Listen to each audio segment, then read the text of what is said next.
اتفضل يا استاذ وسيم. يعطيك العافية شيخ.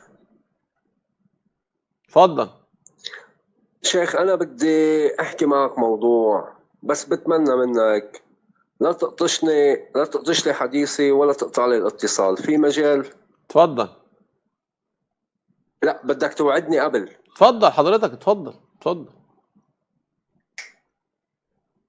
شيخ وليد، عن أي حضرتك تحكي بالإسلام والمشايخ والعلماء بيحكوا بالإسلام، كان سنة ولا شيعة؟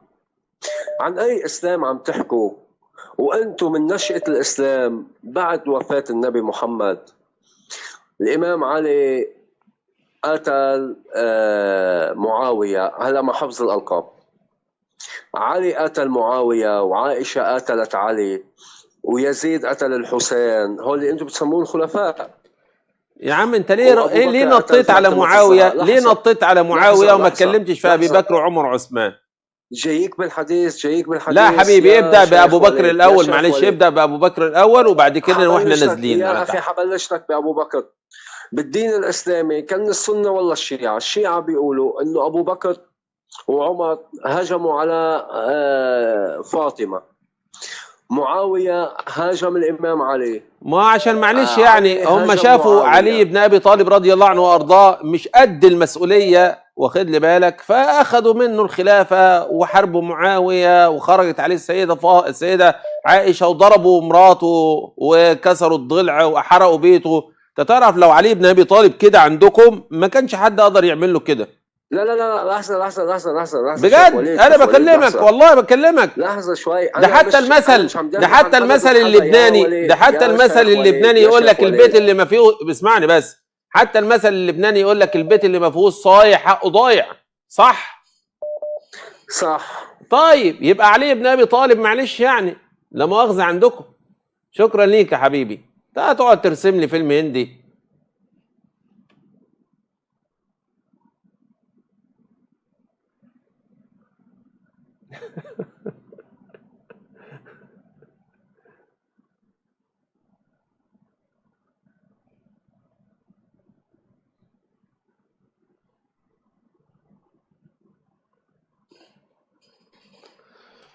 اتفضل يا حسين. السلام عليكم شيخ وليد. وعليك السلام. اتفضل. يعني أنا بإذن الله مهتدي، بس عندي سؤال وحيد هو اللي مشككني بالهداية، سؤال وحيد فقط لا غير. مع ان انا عارف انت عايز توصل لايه، بس اسال الله عز وجل، اسال الله عز وجل الا يكون اللي في نيتي هو اللي صحيح. اتفضل. لا على قصة السيدة الزهراء وكسر ضلع السيدة الزهراء. هو هذا الشيء الوحيد اللي بيمنعك انك انت يعني بيوقف بينك وبين الهدايه، يعني بين انه اقتنع بكلامك من الاخر. انا عايز اسالك سؤال انت بقى، انا هخليك انت اللي تحلها ان شاء الله. اتفضل. تمام. لو انت مراتك دخل عليها 1000 واحد دلوقتي يضربوها هتعمل ايه؟ طبعا لو بدي موت بدي هاجمون. طيب ولو ابوك قال لك ما تهاجمش هتسمع كلام ابوك وهي تقعد تتضرب قدامك؟ اكيد لا، ما راح اسمع كلام حدا. طيب دلوقتي عندك ابوك عنده قولين، القول الاول الذي قال فيه من مات دون عرضه فهو شهيد، والقول الاخر اللي يقول لك لا ما تدافع عن عرضك. ايهما يتطابق مع القرآن؟ ايهما يتطابق مع القرآن؟ انك تدافع عن عرضك اكيد. طيب يعني الكلام الثاني لا يتطابق مع القرآن ان انت تسيب عرضك كده يتضرب، صح؟ طب سؤال، هي مش مسندة ولا في حديث صحيح اساسا بمسألة كسر ضلع الزهراء، وتحديناهم يعني من ساعة انا ما وعيت على موضوع الشيعة الى الان تحديناهم وقلنا لهم بكل صراحة تفضلوا اخرجوا لنا ولو من كتبكم حديثا صحيحا واحدا في كسر ضلع الزهراء، ما استطاعوا. طب انا هقول لك، هطرح عليك مسألة تانية الا وهي لو ان مسألة ضرب الزهراء قطعية الدلالة وفيها نصوص صريحة، فلماذا الكثير من علماء الشيعة قالوا بعدم الضرب؟ في بعض علماء الشيعة قالوا بعدم الضرب طبعا، منهم محمد حسين فضل الله وقولي للمفيد الى اخره، ده ياما. طيب هلا بالنسبه سؤال، بس بالنسبه لولايه الامام علي، انه اللي هي افضليه له من ابو بكر الصديق او عمر بن الخطاب، شو بتقول فيها هذا؟ شو بتقول انه ليش انه ليش انه مثلا نحن الشيعة بنقول الافضليه للامام علي، وليش انت بتنكر مثلا هذا الشيء، بتنكر احنا ما مثلا بنتكلم يوم على العيد؟ مسألة الأفضلية، مع ان انت تقول الأفضلية للإمام علي واحنا نقول الأفضلية للإمام لأبي بكر الصديق رضي الله عنه وأرضاه. تمام، يوم دي الغدير، نقطة. النقطة يوم الثانية، الغدير. اسمعني بس الله يبارك في اه عمرك. لكل تفضل. صحابي خصائص. يعني أنا لو جبت خصائص علي بن أبي طالب اللي موجودة في الكتب الشيعية هقول إن أبو بكر الصديق رضي الله عنه وأرضاه أفضل من علي بن أبي طالب بمراحل، وفاد الإسلام أكثر مما أفاده علي بن أبي طالب رضي الله عنه وأرضاه. فلكل واحد، يعني النبي صلى الله عليه وسلم عندما قال في معاذ بن جبل أعلم الأمة بالحلال والحرام معاذ بن جبل، واحد يجي يقول لك والله صحيح. المفروض معاذ يكون هو الخليفة بعد النبي، تمام، واحد يجي يقول لك لا صديق نعم. الأمة اللي المفروض يكون الخليفة بعد النبي، واحد تاني يجي يقول لك لا ده فاروق الأمة المفروض يكون الخليفة، واحد رابع يجي يقول لك لا والله ده النبي صلى الله عليه وسلم زوج بنتيه الاثنتين لعثمان بن عفان فهو المفروض أفضل، وإلا ما أعطاه النبي، ولو كان عنده بنت ثالثة كان أعطاها له، وكان عثمان بن عفان حيي وإلى آخره، ويفضل يجيب لك كل فضائل عثمان بن عفان، فالله المستعان. انت قصدك مثل قصة سياسية يعني اكثر من انه هي القضية يعني كلها، والله أنا أقولها دائما، والله لو أن علي بن أبي طالب أصبح الخليفة بعد النبي صلى الله عليه وسلم لعملوا مظلومية لأبي بكر الصديق، وقالوا إزاي أبو بكر الصديق ما ياخدهاش، ده هو ثاني اثنين، ده هو الذي صدق النبي صلى الله عليه وسلم، ده هو أول واحد أسلم مع النبي صلى الله عليه وسلم، ده هو اللي خرج مع النبي في الغار، النبي ما كان بيجلس إلا معاه، النبي لما حصل له المرض أبو بكر الصديق هو اللي وقف إمام، وأشار لأبي بكر الصديق أن يقوم بالناس إماما، ويفضلوا يجيبوا بقى أشياء لأبو بكر الصديق حتى يحدثوا مظلومية عشان يقفوا قدام علي بن أبي طالب. هي القضية كلها المقصود منها تقسيم الإسلام، تقسيم الإسلام. طيب وبالنسبة بس سؤال، هل الحزن على الإمام الحسين غلط؟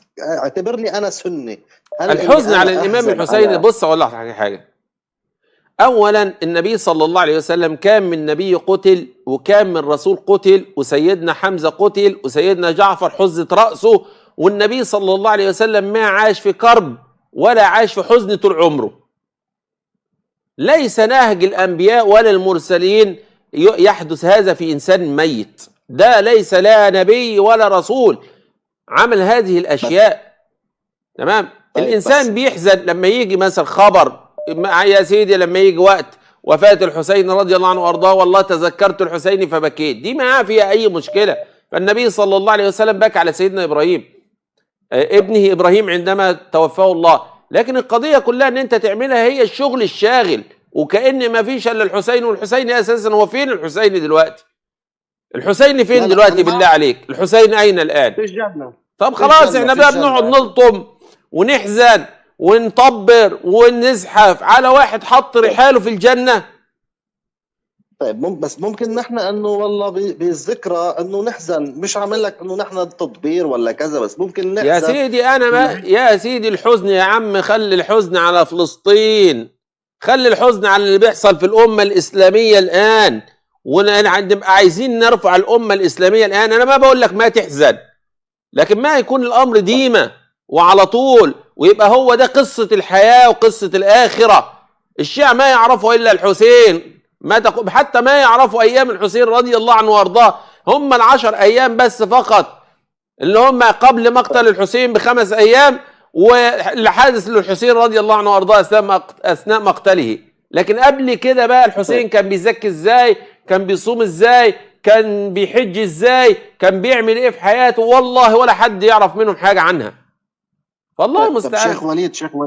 شيخ وليد بس ما تاخذنا طولت عليك، بس سؤال بكل موضوعيه. طيب فتفهمني غلط، اين اهل السنه من فلسطين اليوم؟ بزال انا عم شوف انه الشيعه بص اقول لحضرتك حاجه، كل اهل السنه ولله الحمد مع فلسطين، كل اهل السنه مع فلسطين، ممكن والله العظيم كل اهل السنه يا جماعه مع فلسطين.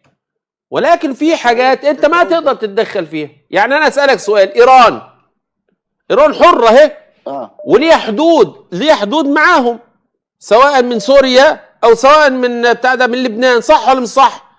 هي مش دخلت سوريا، ما تقدرش دلوقتي صح تعملها وتدخل من سوريا على الجماعه التانيين، ولا ما تقدر؟ بس هي تقدر ولا ما تقدر؟ ساعتها هتقول لك اصل في موائمات، اصل في موازنات، طب لو دخلنا الحرب الاسلحه اللي معانا دي هتعيش قد ايه؟ طب هنعمل قد ايه؟ كل واحد مش عايز يعمل حاجه بيبررها، فالله المستعان. فالامر الى الله عز وجل. لكن اهل السنه يا جماعه مع فلسطين، والله العظيم مع فلسطين. طيب على اخر شيء وان شاء الله ليك. هلا انا صراحه بايدك وبتابعك شيخ وليد، بس طبعا يعني في شويه اختلافات، وانا دائما بحضرك، بس انه هي بدي تفهمني هالشغله، بس هالكلمه. طب انت ما بتعتبر انه مثلا الشيعه بلبنان عم بيقدموا شهداء في سبيل فلسطين؟ مثلا شيلك من السياسه، انا بحكي بكل موضوعيه لحتى ما تقول لي شيء، عم بحكي بكل موضوعيه. طيب الشيعه عم تشوف انت عم يسقط لهم شهداء، بغض النظر انت انه ضد الشيعه هي بص اقول لحضرتك حاجه، هي انا واحد مختص بالشأن الشيعي، هي ادوار، كل واحد له دور معين بيأديه وبيخلصوا منه. هتقول لي في شهداء وفي دور وخلاص. يعني مثلا قاسم سليماني واللي هو المهندس ده عنده حاجه و70 سنه ولا حاجه، خلاص في السبعينات، والتاني في السبعينات، يعني كده كانوا ميتين بين عشيه وضحاها، فنخلص بيهم ويطلعوا شهداء قدام الناس وانتهت القصه. نضرب لنا صاروخين على فلسطين والناس كلها تقول تحيا ايران وخلصت القصه، وتحيا نصر الله وخلصت القصه. لكن انا عايز افهم سؤال، يعني ليه ما فيش حرب مباشره؟ حرب بريه ادخل. هقول لك ليه ما ندخلش حرب بريه؟ ليه ما يدخلوش؟ هتقول لي يا وليد يا اسماعيل انت بترمي الحمل عليهم، لان هم اللي بيجعجعوا، فلازم ارمي الحمل عليهم. هل ده يمنع ان احنا مقصرين؟ لا والله مقصرين. ما في حد يقول ان احنا مش مقصرين. أكيد. لكن انت لما بتجعجع بقى، لما في واحد يجعجع ويقعد يقول لك الحكايه والروايه، اتفضل. انت مش قلت انا والله لو في 1000 جندي موجود في سوريا هنخليهم 2، ولو في 2 هنخليهم 5، ولو في 5 هنخليهم 10,000 جندي في سوريا؟ طب يا حبيبي اهو جارك اهو ما خليتهمش 1000 ولا 2000 ولا 3 ولا 10 ليه؟ ايران نفسها ما عملتش ليه جسر للبنان ولا لسوريا من سوريا عليهم؟ فالله المستعان، قصه طويله. هلا لك شغله، خلص هي اخر كلمه عشان ما اضيع لك الوقت. هلا لك شغله، انا بعتبر انه هي يمكن ما في كمان يخوض حرب انه يفوت ويحمل البلد كله، وانت بتعرف لبنان مقسم يا باشا. يعني هو لبنان مقسم ومصر مش مقسمه مثلا؟ مش هتبقى مقسمه لو دخلت حرب؟ السلاح اللي موجود عندك هيكفي قد ايه في الحرب؟ هل انت هتحاربهم هم، ولا هتحارب فرنسا وهتحارب المانيا وهتحارب امريكا وهتحارب حتى اليابان ممكن تبقى معاهم والدنيا كلها معاهم؟ مظبوط. فالله المستعان. الله المستعان. ان شاء الله خير باذن الله. على العموم شكرا ليك، والهدايه بيد الله.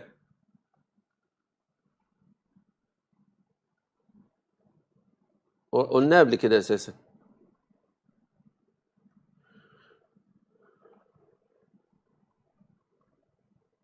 هشوف.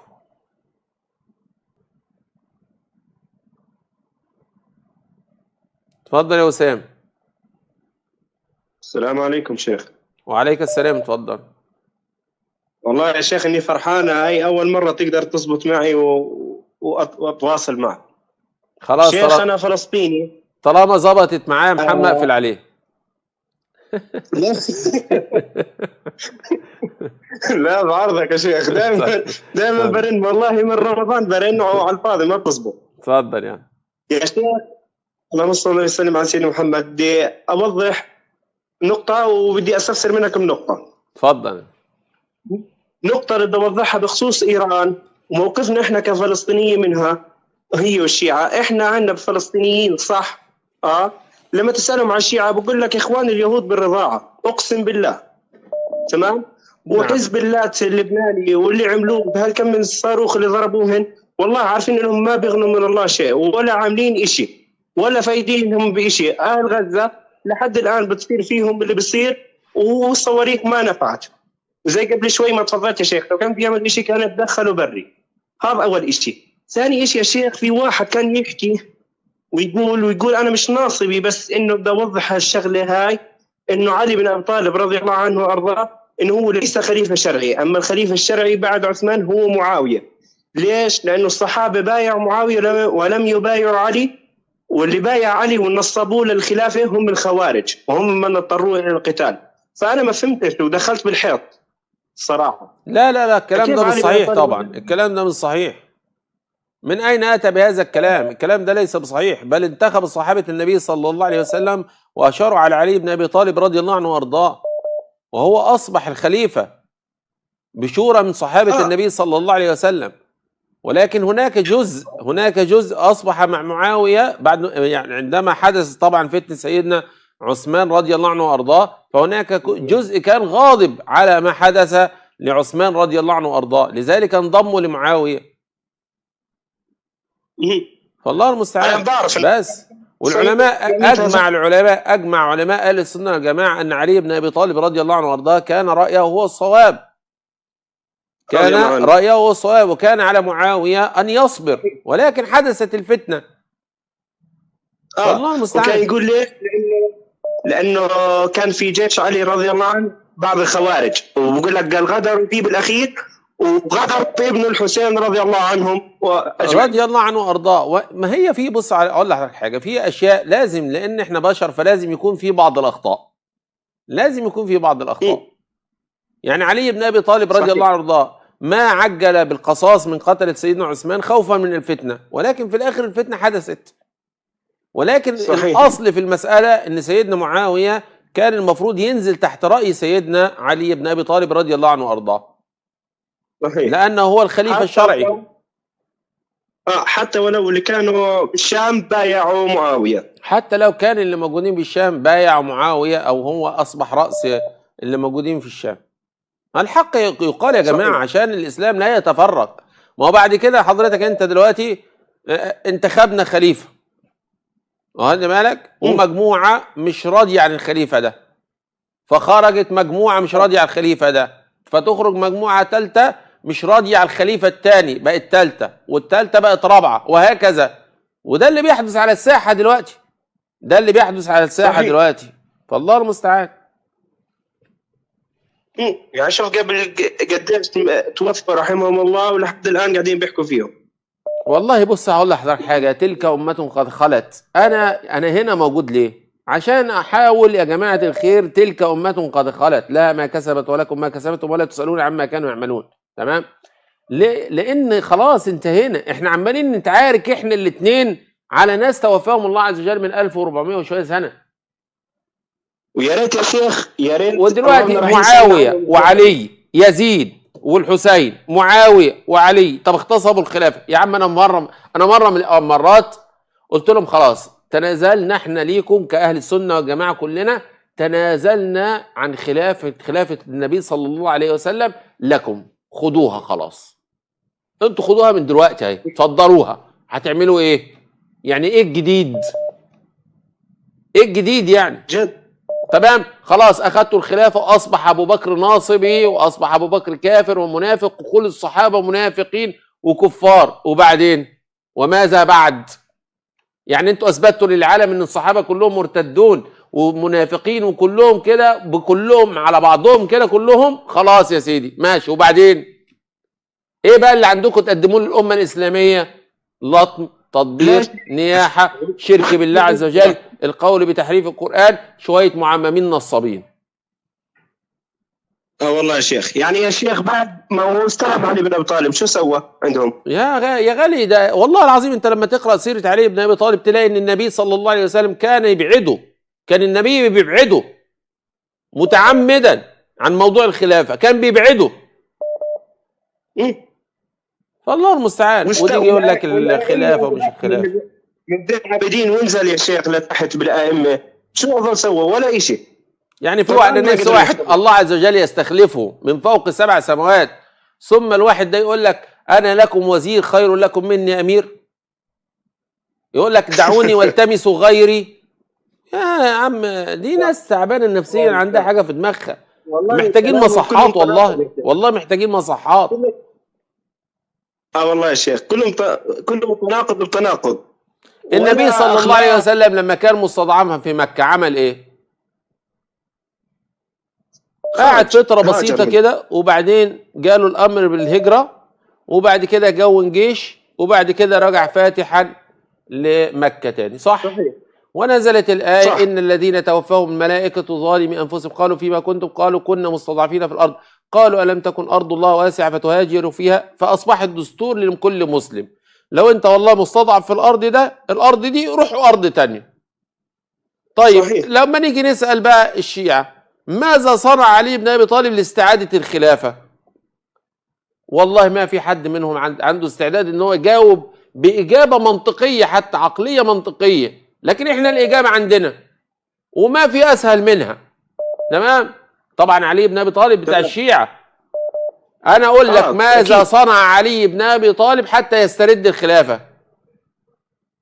أقول لك كان يعرس بالنساء، كان بيتجوز. والله العظيم هو ده الحاصل، والله كان بيتجوز، كان يتجوز كمان من والله كان بيتجوز، والله كان بيتجوز. وحق فاطمه الزهراء وين يا شيخ؟ يا عم كان يا عم ده اتجوز بعدها ب9 ايام، اتجوز بعدها ب9 ايام، 9 ايام اتجوز بعدها. يا شيخ عندنا بس لما تموت مرته بقعد بحد عليها شوي. يا عم والله اتجوز بعدها ب9 ايام، 9 ايام اتجوز بعدها. لا حول ولا قوة الا بالله. فالله المستعان. مفيش، كله كلام متناقض. اي حاجه شيخ كان ويجي يقول لك ايه؟ مالك ابن نويرة، تمام؟ ماله يا عم مالك ابن نويرة؟ يقول لك قتله ابو بكر الصديق عندما منع الزكاة. طب ليه يا عم؟ انتوا عندكم ايه؟ مع انها اساسا مش موجوده في الكتب عندهم، لكن ماشي. لان مالك ابن نويرة اراد الا يعطي الزكاة لأبي بكر الصديق لأنه ليس الخليفة الشرعي، وأراد إعطائها لعلي بن أبي طالب. طبعا الشيعي يفرح، الله أكبر، مالك بن نويرة، وطبعا كل ده كذب في كذب. تيجي أنت تسأل بقى الشيعي تقول له جميل، هو مش علي بن أبي طالب كان محتاج 40 واحد حسب الكتب بتاعتكم؟ يقول لك كان محتاج 40. ال40 دول ليه؟ عشان يقاتل بيهم مين؟ يقاتل بيهم أبو بكر الصديق الخليفة اللي اغتصب الخلافة. طيب جميل، ادي عندك مالك بن نويرة والقبيله بتاعته كلها، ما خدهمش ليه؟ ما وقفش مع المظلوم ليه؟ ايه؟ صحيح. تقول ايه؟ ها؟ يقعد يعمل ايه؟ بتقول ايه؟ عيد تاني ايه؟ بتقول ايه يا وليد يا اسماعيل؟ بتقول ايه؟ اعمل نفسه اهبل بقى ساعتها. عوف السؤال يا شيخ. والله عوف السؤال، صح. دائما هيك والله يا شيخ. مره كان واحد شيعي يتحدث على طريق الانستغرام مع صديق لي، قاعد يقول له البخاري فيه تناقضات عجيبه وغريبه. لما قلت له هات اتحدث معه، قلت له اعطيني تناقضات بالبخاري، والله راح يبحث وما لقى. صار يقول يا غالي انا هقول لحضرتك حاجه، قال له صحيح مسلم، لاحظ كده، مسلم من مسلم. صار يقول لي لا مش مسلم، بمسند الامام احمد. قلت له يا غالي انت قاعد بتنط على الكتب ولا عنده حاجه. بص يا غالي، الشيعة عشان تبقى فاهم عندهم حاجه اسمها ادله جافه. ادله جافه ايه؟ يعني يجي دايما تلاقيه ايه؟ حاطط لك مكتبه وراه، وفي كل بس ماسك لك الكتب، وكل شويه يفتح لك كتاب، واخد بالك؟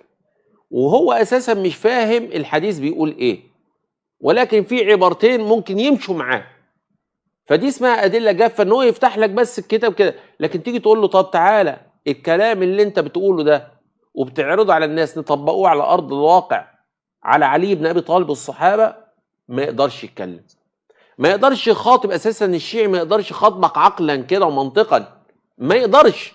عنده بس يجيب لك الحديث وعايز يلزقه لك. طب يا عم نفهم الحديث، ما انت ما تبقاش أحمق ان انت تجيب الحديث وتفهمه على فهمك انت. طب لو حتى فهمت الحديث على فهمك انت، تعال نطبقه على ارض الواقع، على الاحداث التي جرت بين صحابه النبي صلى الله عليه وسلم، ونشوف هتنطبق ولا لا تنطبق. ما يرضاش يجي معاك في المسألة العقلية المنطقية أبدا، لأنه عارف أساسا إن هو لا يستوي، كلامه لا يستوي لا عقلا ولا منطقا. يعني النبي صلى الله عليه وسلم لما كون الجيش وفتح مكة، فتحها ليه؟ لنشر الإسلام. صحيح؟ هنقول صحيح. طيب علي بن أبي طالب قعد بتاع حوالي 24 سنة أو 22 سنة مدة خلافة الصحابة. مدة تخيل إن هو يقول لك 24 سنة علي بن أبي طالب لم يجتهد في أي شيء، يعني ما كانش بيعمل حاجة، كان معتزل الدنيا كلها في بيته. كان يدور على 40 رجل. فالله المستعان. طب يعني الله عز وجل عندما تكلم عن النبي صلى الله عليه وسلم وقال ايه؟ لو انفقت ما في الارض جميعا ما الفت بين قلوبهم ولكن الله الف بينهم. تمام؟ يعني انت يا نبي الله شوف انت ما تقدر تالف ما بين قلوبهم، ولكن الله عز وجل هو الذي يؤلف بينهم. انت ما تقدرش، لان ده جمع غفير، ما تقدرش تالف ما بين قلوبهم. انت هتحتاج الى الله. ايوه انت نبي ورسول، ولكن تحتاج الى الله عز وجل. طب السؤال بقى، من الذي الف بين قلوب الصحابه في مده 3 أشهر يرتدوا عن بيعه علي؟ لو قالوا اراده الله عز وجل، طب انت بتقول اراده الله عز وجل، هم يعني هيمنعوا اراده ربنا؟ ما يستوي عقلا، ما يستوي ان 100. يعني انا نفسي افهم مين عاقل يقول ان 120,000 صحابي اتفقوا مره واحده، دول كانوا بيحلموا حلم واحد بقى وشافوا رؤيه واحده، ان هم كلهم عن بكره ابيهم يرتدوا عن بيعه علي بن ابي طالب. ما ينفع اساسا. انت لو جبت جمهور برشلونه وجمهور ريال مدريد وقلت لهم يا جماعه الخير انتوا الاثنين هم جمهورين، عايزين 5 بس من برشلونه ينتقلوا الى ريال مدريد و5 من ريال مدريد ينتقلوا الى برشلونه، والله لو دفعت الملايين ما ينتقلوا. صحيح. ما ينتقلوا. يقول لك لا ده فريق وما سابوش حتى لو بالملايين. لكن الصحابه، طب هو عمل لهم ايه اساسا علي بن ابي طالب عشان في لحظات، يعني في ايام معدوده، ان هم ينتقلوا من بيعه علي بن ابي طالب لبيعه ابو بكر الصديق؟ عمل لهم ايه علي بن ابي طالب؟ عمل لهم ايه؟ ولا عمل لهم اي حاجه. يعني تخيل. وبعدين ايه كمان؟ ال3 شهور دول بص بقى، ال3 شهور دول اساسا المفروض ان هم فين؟ في زمن حياه النبي. يعني المفروض ان هم ارتدوا في زمن حياه النبي. طب انتوا عندكم دليل ان هم ارتدوا في زمن حياه النبي؟ لا. يبقى اذا في السويعات اللي هي قصه السقيفه، يعني هو يوم واحد الصحابه 120,000 واحد خلاص قال لك والله لا كان علي بن ابي طالب، بس انسوا علي بن ابي طالب، لا النهارده ابو بكر الصديق، او كلهم حلموا حلم واحد او شافوا رؤيه واحده في ابو بكر الصديق، لذلك ارتدوا عن علي بن ابي طالب في سويعات 6-7 ساعات كلهم اتفقوا مع بعض. فالله المستعان، كلام ما يدخل عقل، ما يدخل عقل بشر اساسا. لو كان علي بن ابي طالب رضي الله عنه هو الخليفه وهو الامام وهو امام الزمان زي ما بيقولوا، كان النبي عليه الصلاه والسلام كم قعدت مده نبوته؟ 23 سنه. كم 23 سنه حكى لنا كثير عليها. يا غالي خليك انت قائد جيش، خليك انت قائد جيش، ماشي؟ انت قائد جيش خلاص، والنبي صلى الله عليه وسلم هو كان قائد جيش المسلمين، وعلمت ان جزء من الجيش سيرتد يعني قبيل وفاتك على طول، يعني انت تتوفى من هنا وهو هيرتد من هنا. انت كقائد جيش المفروض تعمل ايه في حياتك؟ لازم احذر الناس. اول تحذر الناس وتعمل بقى يعني يعني تعمل خطه بديله، على الاقل خطه بديله. تمام، يكونوا خونه بالظبط. ده انت تجيبهم تخلص عليهم قبل ما يحصل الموضوع ده. ده انت رسول، ده انت نبي، وعارف ان في خطه بعدك، عارف ان في خطه بعدك وهيرتدوا بعدك.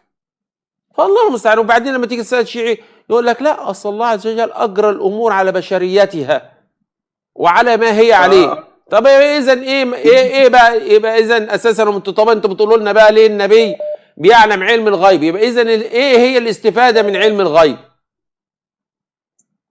ثانيا هم مش فاكرين يا شيخ، والله لو يفكروا هم بهاي الشغلات، يعني هم بيقول لك بيعلم من الغيب، بيقول لك بدي يعلم الغيب بس عشان يغلوا، يغلب النبي، يغلب علي، يغلب بالائمه. بالظبط يعني الله المستعان.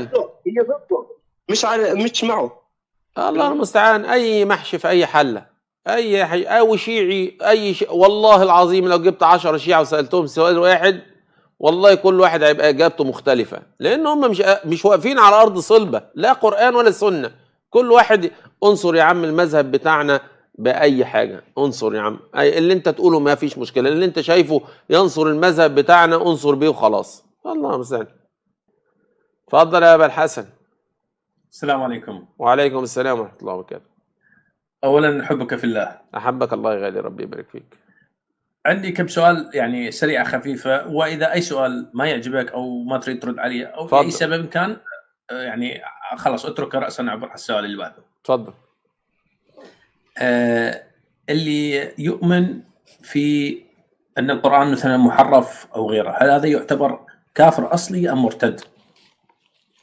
لا، كافر الاصل اللي هو الكافر الاصل اللي هو ولد من اب وام كافرين، ولكن ده يعد من المرتدين عن الاسلام. حتى ولو هو اول ما ولد، هو اول ما ولد مؤمن بانه، او اللي شافه في المجتمع اللي هو عايش فيه انه القرآن محرف وانه كذا وكذا، فهو ما علم الحقيقة ثم ارتد عنها.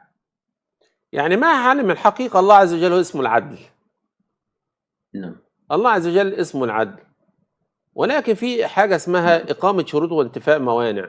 يعني لو هو في ديار المسلمين، تمام، المفروض ان هو ما يسيب نفسه على نفس الاعتقاد، المفروض ان هو يروح لمشايخ، يروح لعلماء يفهموه. عنده شبهة المفروض يفهموه الشبهة ديت وحل الشبهة دي ايه، لكن ما يسيب نفسه يقول لك والله انا طلعت لقيت كذا فانا بقيت كذا.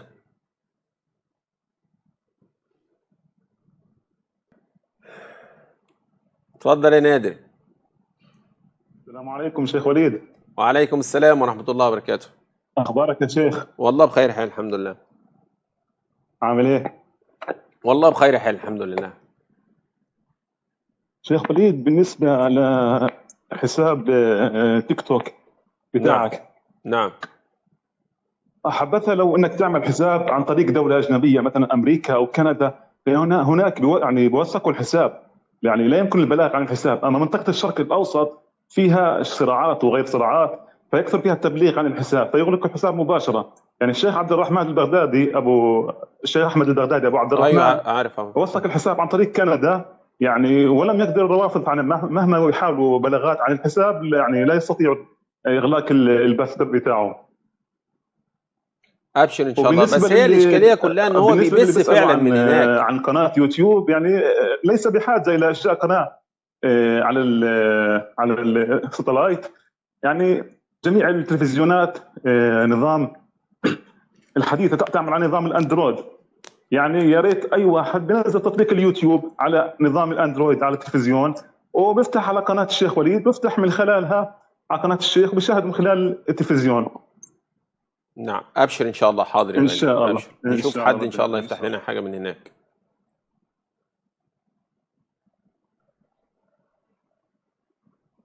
اتفضل يا عمار. شيخ السلام عليكم، كيف حالك؟ لو يقول لك احنا ما بنسبش الصحابه، يقول لك احنا ما بنسبش الصحابه وفي الاخر شتم. الله المستعان.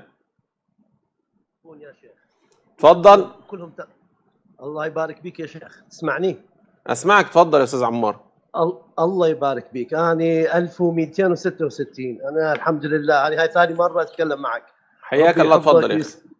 وربي يسترها عليك. عندي تعليق وسؤال، وطلب. ثلاثة. تفضل.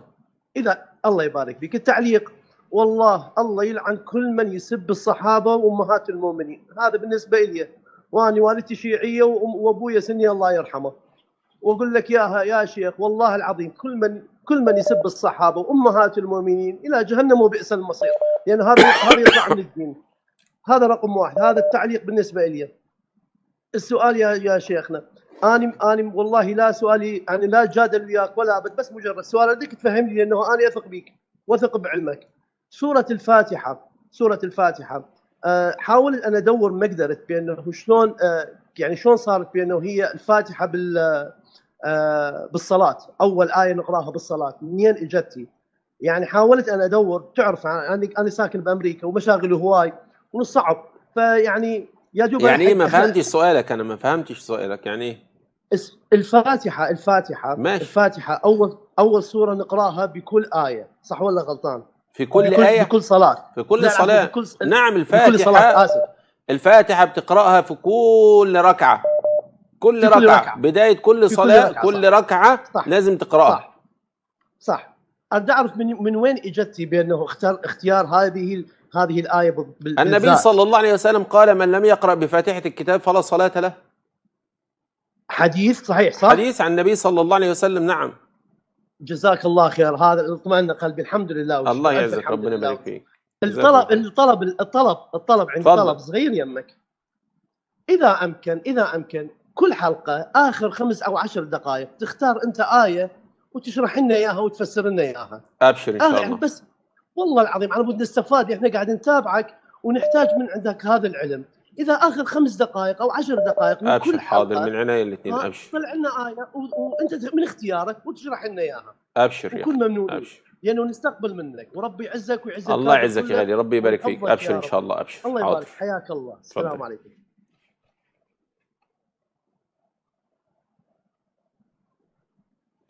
تفضل يا ابو عبد الله. الله المستعان. تفضل. الله يبارك فيك. اسمعني؟ اسمعك. تفضل يا استاذ عبد الله. استاذ عبد الله، اسمعني من التليفون يا استاذ عبد الله. السلام عليكم. وعليكم السلام. اسمعني من التليفون لان عندك البرنامج بيتاخر. تفضل. كيف حالك يا شيخ؟ والله بخير حال، الحمد لله.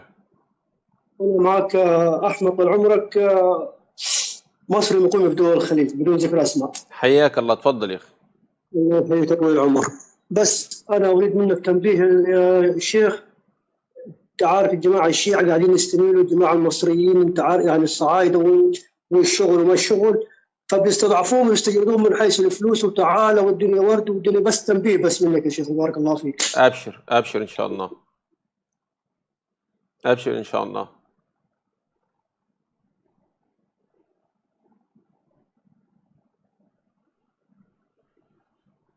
تفضل يا استاذ عبد الحميد. السلام عليكم. وعليكم السلام ورحمة الله. تفضل. مساء الخير شيخ وليد.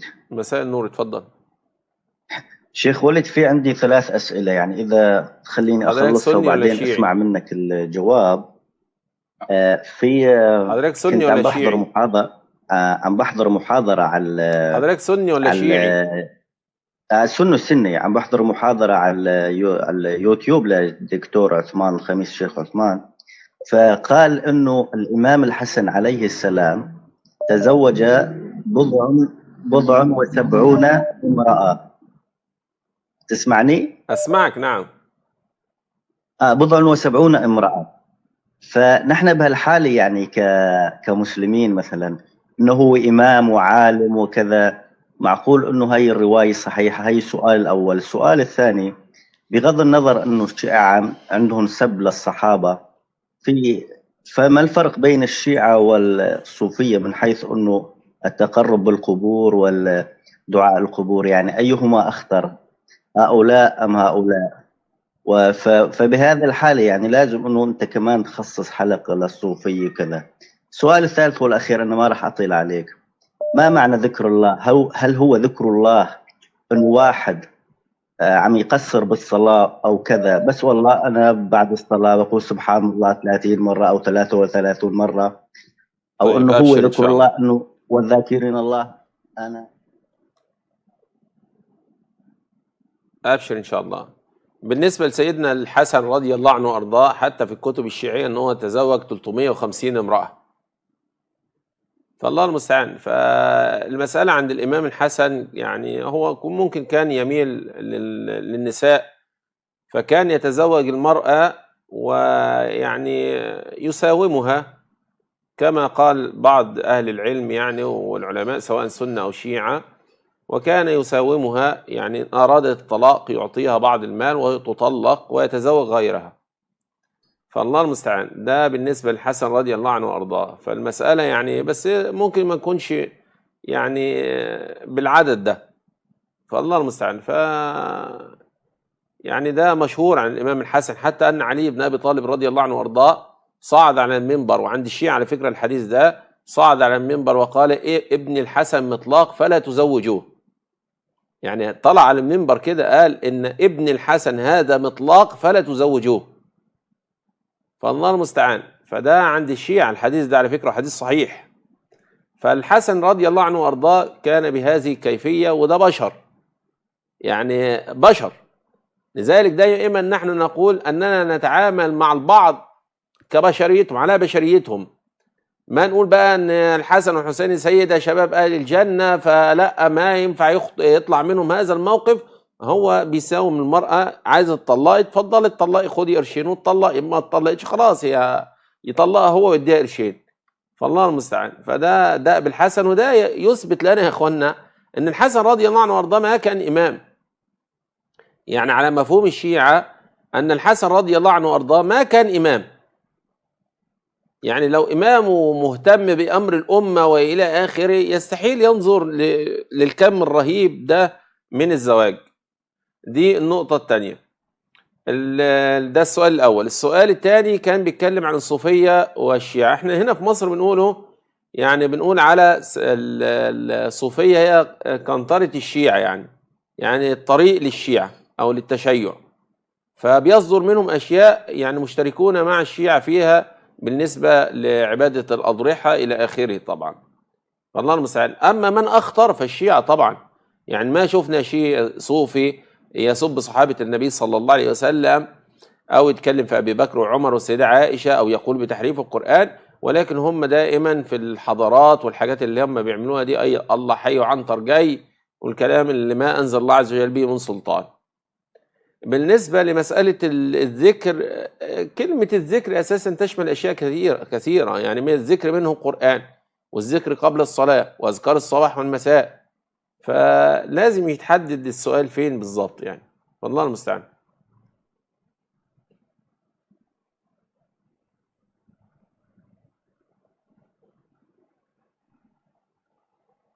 الله المستعان. اتفضل اتفضل يا اسماعيل. السلام عليكم استاذ الشيخ وليد. والله بخير حال الحمد لله. اتفضل يا اسماعيل. الو. الله يعزك. اتفضل يا اسماعيل. الو السلام عليكم. وعليكم السلام ورحمه الله وبركاته. الله يعزك من عنده ويقويك وينصرك يا رب. اللهم امين واياك. والله يا استاذنا يا شيخ وليد انت صاير فينا مثل مرض بالجسم. الله المستعان. نسال الله الاخلاص. ربنا يعزك. والله انت صاير فينا مرض. من اليوم الساعه 9 بتصير ما بنحسن الا ما بنحط على اليوتيوب الا نسمع لك ونشوفك. اذا ما سمعناك ما بنحسن ننام. الله يكرمك. نسال الله الاخلاص يا غالي. ربي يعزك والله. في عندي شغله ثانيه، ما زال انت فاتح اسئله للشيعه اسئله. تفضل. وانا طالب منك طلب لو شوي صغير، واذا بتحسن تلبي لنا اياه. نحن هون الشعب السوري بحبك، انه تلبس مع عمامه وتسوي حالك شيعي وخلي هن يشيعوك. بدنا نشوف شلون بدك تشيع. والله انا عملتها قبل كده وطلعت فكره جميله والله، وكانت ظريفه ولطيفه جدا جدا جدا، بس ما لبست عمام الشيعيه يعني. والله المستعان. بدنا نحن هيك تلبس عمامه وتلبس هيك شغله نتمسخر عليهم، لانه هن مسخره. الله يهديهم. هن الله يهديهم. مسخره. الله يهديهم. شكرا ليك. الله يهديهم. والله يعزك يا رب ويخلينا اللهم امين واياك. اللهم امين واياك. ويعلي مقدارك ويحشرنا بالجنه صحبه ان شاء الله. يا رب يا رب. ربنا يعزك.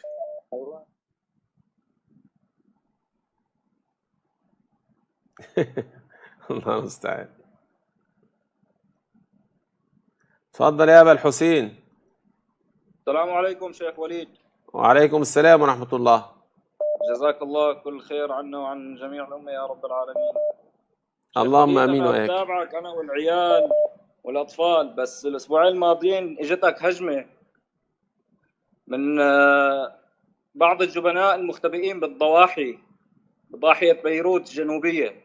ربنا يهديهم. ففي لهم رساله جهزت لهم اياها، لانه جدا شيء مقزز انه الواحد يكون قاعد هو واطفاله عم يتابع هذا البرنامج الكريم وتبلش هي الهجمه عليك. نعم. أتاك بعض الجبناء بالبث هنا يطعنون بعرضك مختبئين بلبنان، وليد غيور على طهر بناتكم وأنتم تقذفوه من الضاحية كالفئران. المجوس عبثوا بأعراضكم وأتوا بأفكار نتنة صدرت من طهران.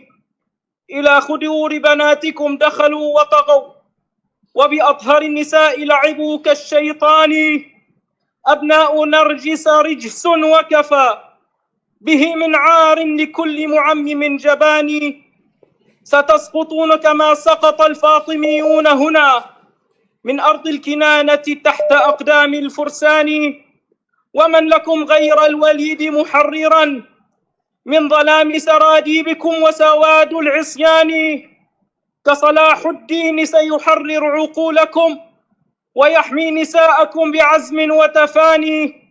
توبوا إلى الله، توبوا إلى الله وعودوا له يمحو ذنوبكم ويستبدلها غفران. ربح التجارة حينئذ توابها وما أكمله حمل يوضع في ميزان. عليكم من الله ما تستحقون بلى يا أنجس فئة وطأت أرض لبنان. عليكم من الله ما تستحقون. وجزاك الله كل خير شيخ وليد. غالي. نسأل الله الإخلاص. ربي يعزك. الله يكرمك. ربنا يبارك فيك. وعليكم السلام ورحمة الله وبركاته. ربي يبارك فيك.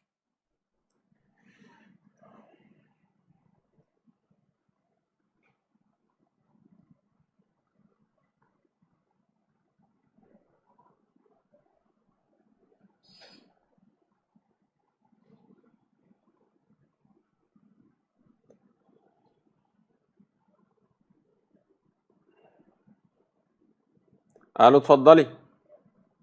السلام عليكم. وعليكم السلام ورحمة الله وبركاته. أولا اللهم صل على سيدنا محمد ورضي الله عن أمهات المؤمنين وعن أمنا خديجة وعن جميع الصحابة. بارك الله فيك وثبتك.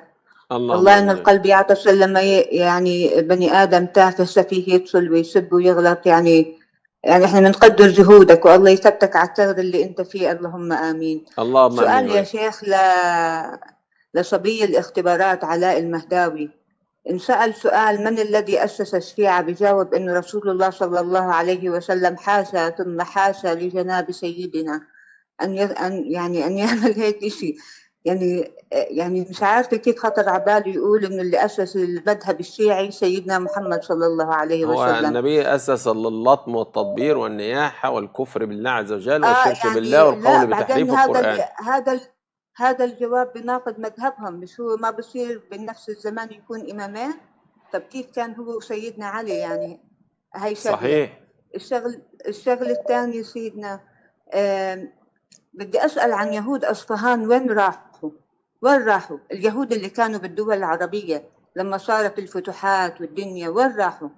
هل تعلم يا شيخنا إنه أكيد حضرتك بتعرف بس هم ما بيعرفوا إنه التقية أساسها من اليهود، وإنه الضرب على الظهور والسلاسل أساسها من الصليبيين لما جلدوا أنفسهم. ليش استعانوا بالكاثوليك أيام فتح القسطنطينية؟ يعني أكيد هم ما بيعرفوا هذا الحكي. إنه أول من أسس أيضا من مذاهبهم فضل الله الأشترابادي اللي قتلوه في يعني وشتتوا أبناء طائفته وهدول وذهبوا على تركيا اللي هي أيامها كانت الأناضول وأسسوا لهم مذهب هناك. هم أساسا يهود يختبئون في عباءة الإسلام. بالضبط لأنه يهود أصفهان وين راحوا؟ يهود العراق وين راحوا؟ أنا هذكر لحضرتك قصة حصلت في مصر هنا. القصة دي جت على أحد القنوات المصرية. كان في مذيعة بتسأل رئيسة الطائفة اليهودية في مصر هنا. فكان في حكم معين موجود في مصر هنا، فبتسأله يعني يكون الحكم ده مضطهد الشيء اليهود يعني حسب قولهم طبعا. فقالت لها طب انتوا كنتوا بتهربوا من الملاحقات دي ازاي يعني عشان ما يحصل الاضطهاد اللي انت بتقولي عليه؟ فقالت لهم كنا بنغير اسمائنا لاسماء مسلمة. كنا بنغير اسمائنا لاسماء مسلمة. يعني المواليد الجدد مثلا واحد اسمه ابراهيم يروح جاي مسمي مثلا ايه محمد ابراهيم، فلان الفلاني فما تستغربوا دلوقتي ان فلان ده ملحد، فلان ده كذا، فلان ده بيطعن في الاسلام، فلان ده كذا. فممكن يكون العرق اساسا دساس، يعني العرق اساسا منهم، فالله المستعان.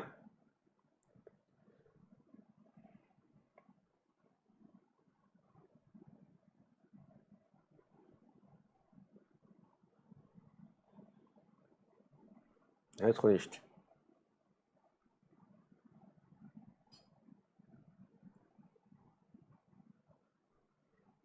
اتفضل يا خالد.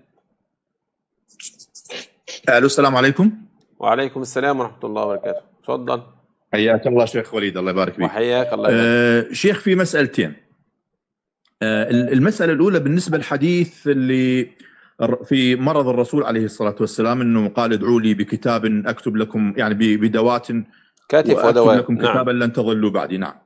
فيعني احنا عندنا في الصحاح، في صحيح مسلم وفي صحيح البخاري، أحاديث أن الرسول عليه الصلاة والسلام قال لعائشة رضي الله عنها ادعي لي أباك وأخاك حتى أكتب كتابا فإني أخاف أن يتمنى متمن ويقول قال أنا أولى ويأبى الله والمؤمنون إلا أبا بكر. فهذه أحاديث تدل على أن الكتاب الذي يعني أراد أن يكتبه الرسول عليه الصلاة والسلام هو في خلافة أبي بكر. هي القضية كلها، بص، هم أساسا لا يهمهم النبي صلى الله عليه وسلم، ولا يهمهم المسألة الاستخلاف، ولا يهمهم حتى إمامة علي بن أبي طالب رضي الله عنه وارضاه. هو يهمهم بس الطعن في عمر. بالضبط. بس انا بالنسبه لنا يعني لكن يعني بالنسبه لمساله، انت لا تنسى انه أيوة يعني أنا فاهمك في مشاهدين والله. كثير أنا من فاهمك. يعني يتابعوك من السنه، فخلي يعرفوا انه أنا فاهمك. يعني لدينا احاديث تدل على ان الكتاب الذي اراد ان يكتبه الرسول عليه الصلاه والسلام هو في خلافه ابي بكر يعني. وبص، طالما لم يكتب الكتاب تظل تخمينات. مضبوط. بس طالما لم هذه يكتب الكتاب الاحاديث تظل نشرها تخمينات. ايضا بين اهل السنه ولكن نقول جيده ايه، والله هناك شواهد انه كان سيكتب لابي بكر الصديق رضي الله عنه وارضاه. الحديث اللي جاء العباس رضي الله عنه مع علي الى عمر في خلافه عمر وارادوا ان يختصموا عنده. ففي نهايه الحديث طويل طبعا، في نهايته يقول هذه وانتما جميع وامركما فقلتما ادفعها الينا، اللي هي ارض فدك. نعم. فقلت ان شئتم دفعتها اليكما على ان عليكما عهد الله ان تعمل فيها بالذي كان يعمل رسول الله صلى الله عليه وسلم فاخذتماها بذلك. فهذا الحديث ما يدل الا انه عمر رضي الله عنه اعطى يعني ارض فدك لعلي وللورثه، يعني علي والعباس. لا، ما اعطاها للورثه، هنا ما اعطاها الورثه، هو اعطاها على ان يعملوا بداخلها وكانهم يتكسبوا منها. تمام، ولكن ليست كإرث. فقال فاخذتماها بذلك. ايوه، ما اخذتماها بذلك على ان تعمل فيها بما كان يعمل بها النبي صلى الله عليه وسلم. يعني ياخذون ريعها غير هذا المعنى؟ زي بالظبط انا اديك حته ارض واقول لك اتفضل اشتغل فيها واكسب منها. معناته اعطاهم الارث. ايوه، ما اعطاهم فدك من الحديث ده اللي هو آثمان غادران كاذبان. هذا هو نعم. هذا ايوه، ما هو اعطاهم ارض فدك، ولكن ليست كإرث، ولكن ليعمل فيها كما كان يعمل في عهد النبي صلى الله عليه وسلم. هو في الحديث ذكر انه في عهد ابي بكر رضي الله عنه قال ما نورث، إن معاشر الانبياء ما نورث ما تركناه صدقه فلم يعطيها اياكم. هو قال لهم هذا بمعنى الحديث. ولكن عندما يعني كنت انا الخليفه جئتماني وذكرتم نفس الشيء نفس الحديث فاعطيتكما الارض على ان تعملا فيها بما كان يعمل، فاعطاهم اياه معناته. ما هو اعطاها على انها ارض وليس ارث. والله ما يعني ما في الحديث اساسا انت اقراه مره واثنين وثلاثه، ما في الحديث على انه اعطى الارض لهما على انها ارث. انتم دفعتها اليكما قال. طيب ما دفعتها، ولكن مش ارث على ان تعمل فيها. هو لما كانوا بيعملوا فيها على عهد النبي صلى الله عليه وسلم كانوا يعملوا فيها والنبي حي على انها ارث. لا هي الارض للنبي غير والله. طيب يبقى مش ارث، يعني هو في واحد بيورث وهو حي؟ لا بس يبقى اذا مش ارث. لكن هم جاءوا لعمر بعد وفاة الرسول عليه الصلاة والسلام. ايوه، ما هو اخر عبارة قالها عمر، اقراها تاني كده. أن تعمل قال فقلت إن شئتم دفعتها إليكما على أن عليكما عبد الله أن تعمل فيها بالذي كان يعمل رسول الله صلى الله عليه بالذي وسلم كان يعمل الرسول صلى الله عليه وسلم. فأخذتماها بذلك قال أكذلك قال نعم. طيب يبقى هي هنا ايه؟ بالذي كان ايه؟ كانوا بيعملوا بيه على عهد النبي صلى الله عليه وسلم، وعهد النبي صلى الله عليه وسلم ما كانتش إرث. وضحت؟ إن شاء الله. نعم نعم يا غالي، اتفضل. الله يبارك فيك، جزاك الله خير يا شيخ. الله يعزك بارك يا غالي، الله ربي يبارك فيك.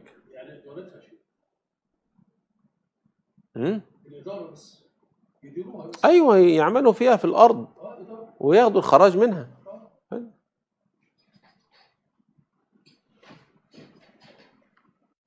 اتفضل يا علي. عليكم السلام. عليكم. وعليكم السلام ورحمه الله وبركاته. حدث والشيخ وليد وعايز اقول له مين شيخك خليه يا اخوانا، خليه. انا بقول لك انا مواطن مصري. اتفضل يا مؤمن يا اخوانا، خليه. هاتوا تاني، انا احب المصريين اللي زي دول كده. بيتكلم من رقم مصري، ما هو ده مؤمن بتاع ده لسه صايده من قيمه كام يوم، فتقريبا عاد لينتقم. ما ده مؤمن بتاع التيك توك. حتى كمان في كلامه تحس ان السجاير هتطلع من ايه، على رأي السوريين، من خشمه، واحنا بنقوله من مناخيره.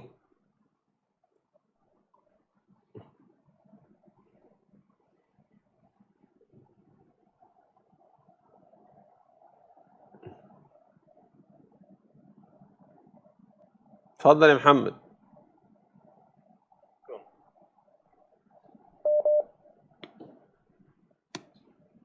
السلام عليكم ورحمة الله، يعطيك العافية شيخ. وعليك السلام ورحمة الله. شلونكم؟ والله بخير حال، الحمد لله.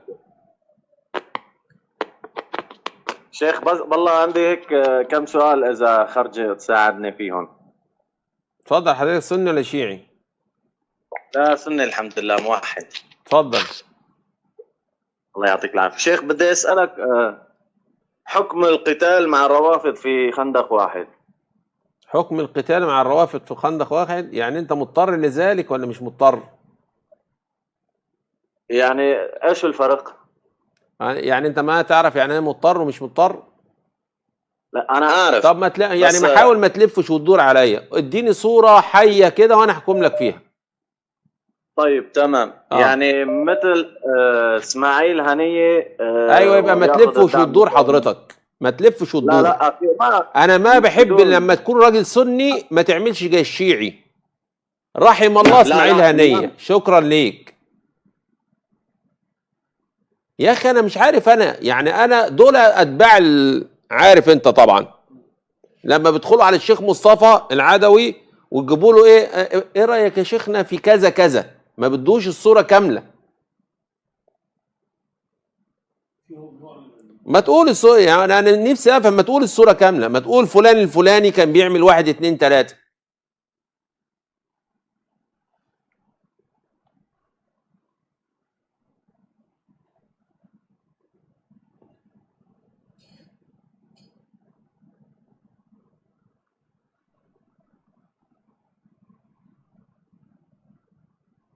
اتفضل يا ريان.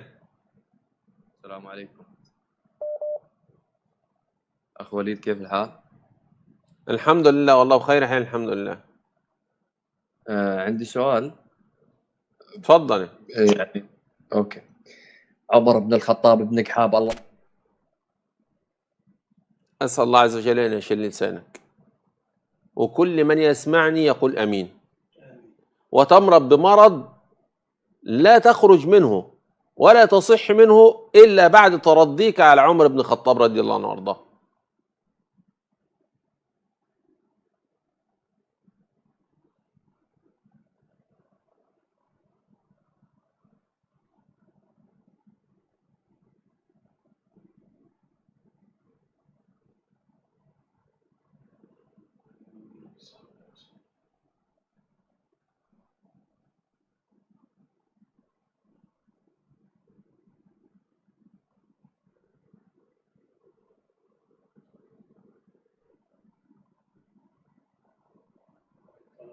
سبحان الله، تحس ان هم والروافض واحد في الاسئله بتاعتهم. يجي يديك السؤال يقول لك ما حكم من حارب مع اليهود في خندق واحد؟ فانت تقول له طبعا حكمه كذا كذا كذا كذا، يقول لك طب فلان الفلاني عامل كذا. والله المستعان. ما حكم من وقف مع اليهود مع الروافض في خندق واحد، او حارب مع اليهود في الروافض في خندق واحد؟ طبعا انت شعر راسك يقف، واخد بالك؟ فتيجي تقول له لا ازاي ومش عارف ايه. فلما انا قلت له مضطر، انا فهمته، يعني انا فهمت السؤال بتاعه هو بيرمي الايه. فلما قلت له اديله صوره واضحه، ما انت مش عارف ليه في ترابط ما بينه وما بين اليهود، ما بين الروافض في اللف والدوران. عمر ديننا ما كان كده، يعني العمر ديننا ولا التعامل ما بيننا بالتلقيح ولا الالغاز ولا الغموض. سبحان الله، الروافض اثروا عليهم ولا ايه؟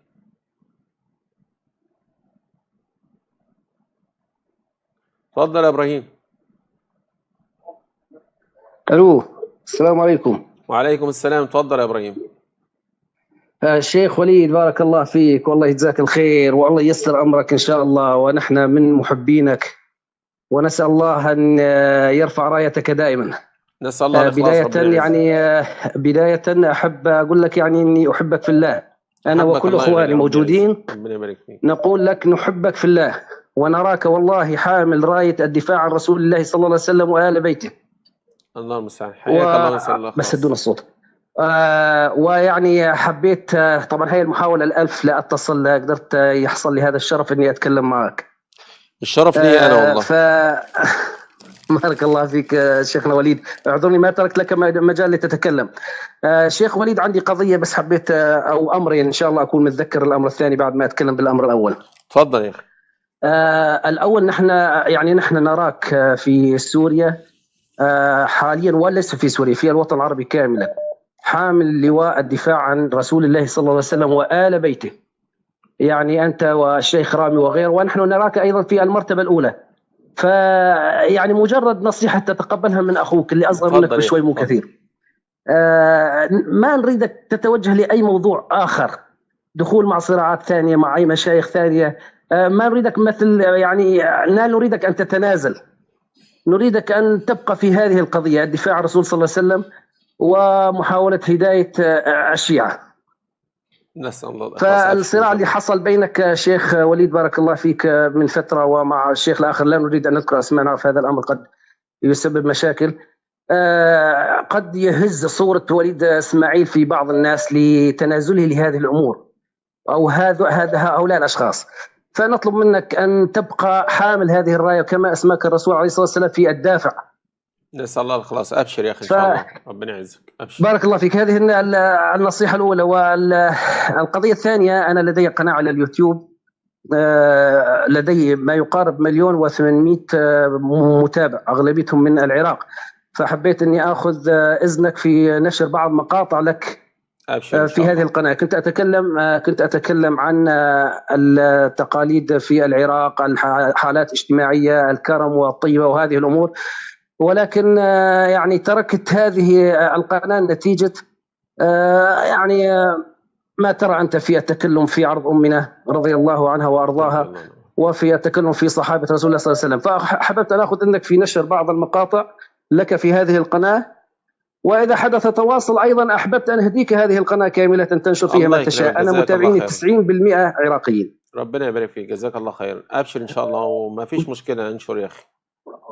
بارك الله فيك. وأطلب منك طلب أخ وليد، أنا لي علاقات مع بعض الشيعة، والله هي مو دفاعا عنهم، ولكن في أشخاص منهم طيبين ولا يعلمون وهم مغيبين من المعممين، فنطلب منك يعني تأخذ بعضهم بحنانك.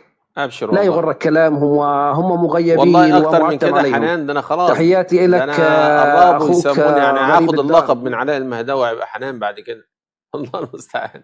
والله على فكرة أنا والله العظيم ما برضى، يعني أنا أسلوبي معاهم أنا والله ما برضاه، بس لكل فعل رد فعل، فالله المستعان. فالمسألة والله مش شخصيتي أساسا ديت، حتى في الطبيعة مش شخصيتي، ولكن سبحان الله هم لما يدخلوا يسبوا صحابة النبي وأمهات المؤمنين، ويجي واحد ينرفزك يقول لك بقول بتحريف القرآن ولا المسائل الشركية، فالحاجات دي كلها نفسها بتتعب الواحد.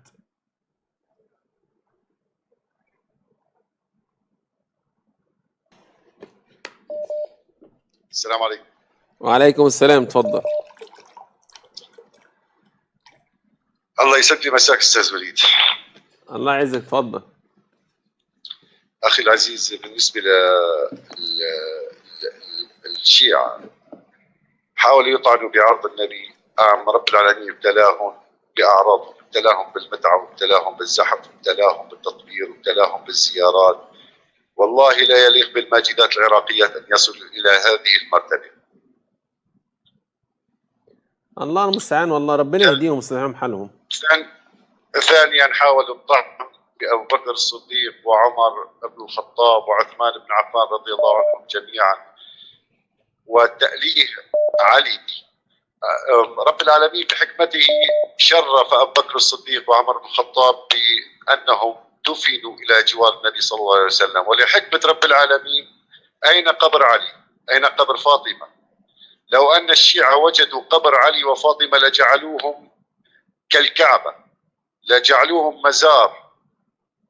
بس لحكمة رب العالمين حرم من الشرف هذا.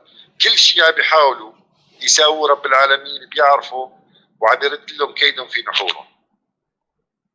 الله المستعان، ربنا يهديهم ويصلحهم حالهم. جزاك الله خير، ربنا يهديهم. كلمات طيبة، ربنا يبارك فيك. شكرا كثير لك يا غالي. ونشهد أن هذا ما يليق بأبناء الأزهر، أبناء أرض الكنانة، أرض مصر. نسأل الله الإخلاص يا غالي، ربي يعزك والله. جزاك الله خير. تحية لك كبيرة، تحية كبيرة من إدلب. الله يعزك يا غالي، جزاك الله خير.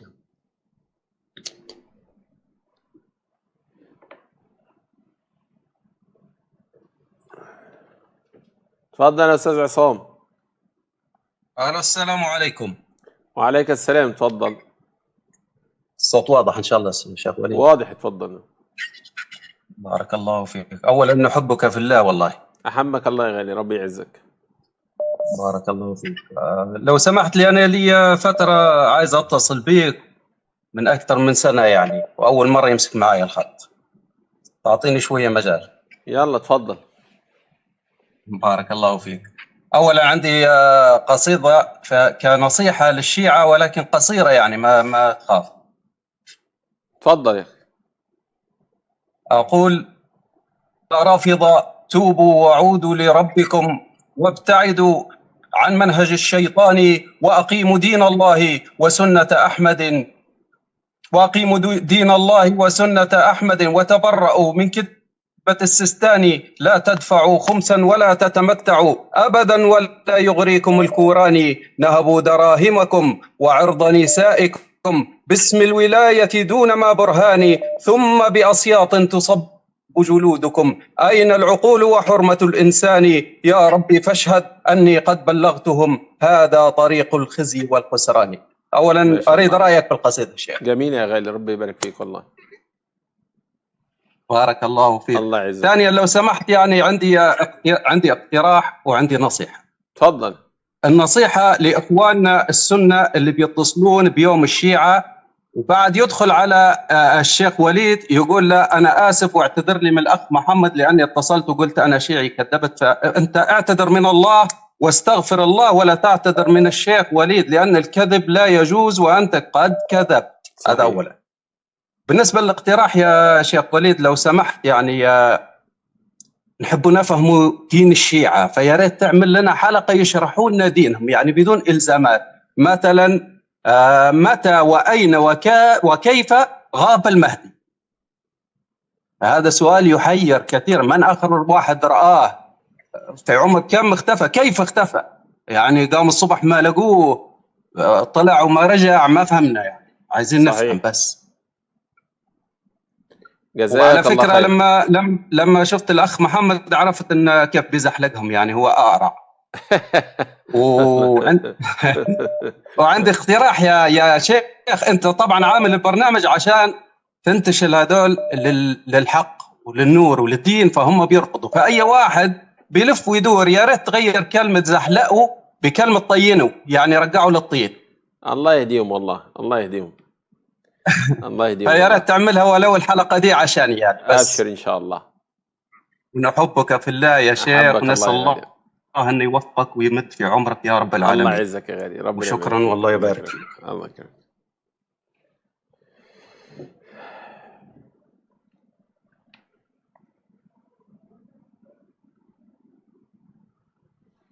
لا حول ولا قوة إلا بالله.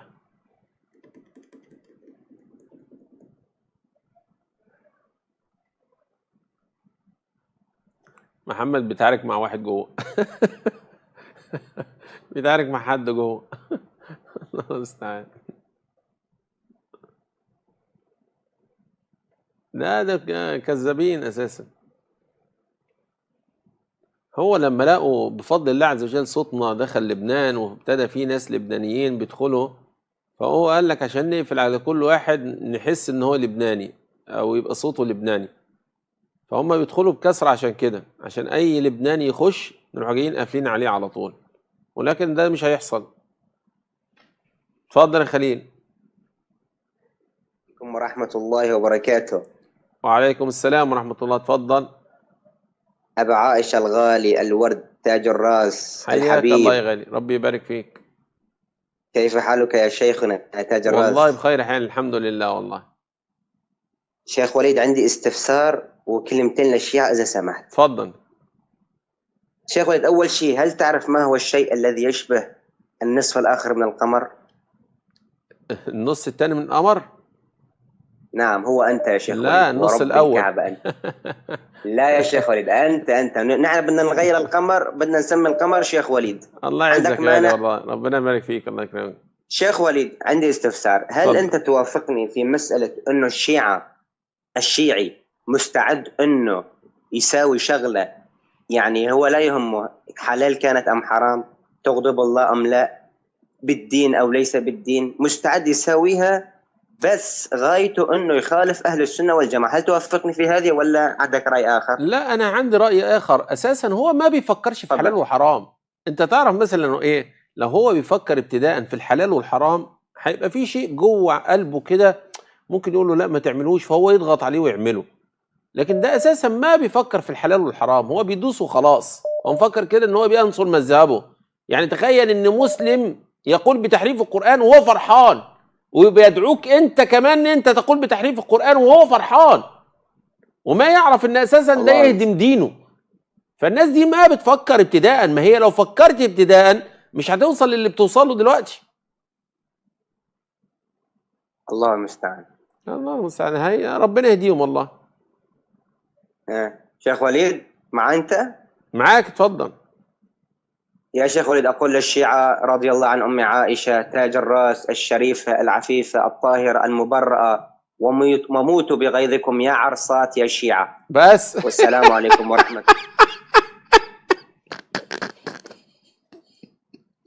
ختمها.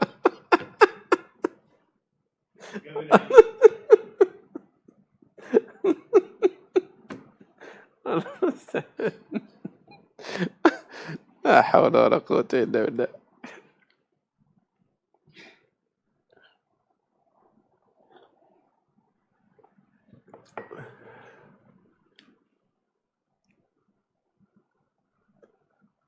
اتفضل يا علاء. اتفضل يا مصطفى.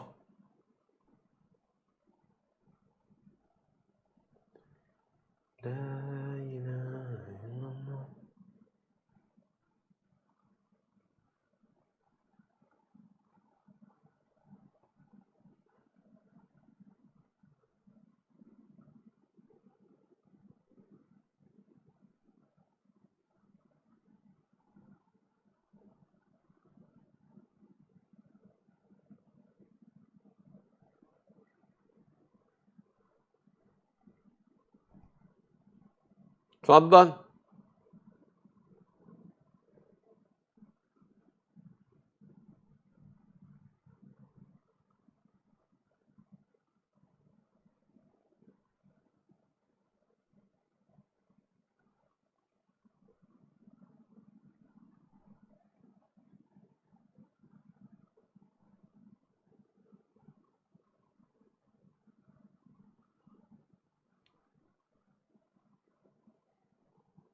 اتفضل.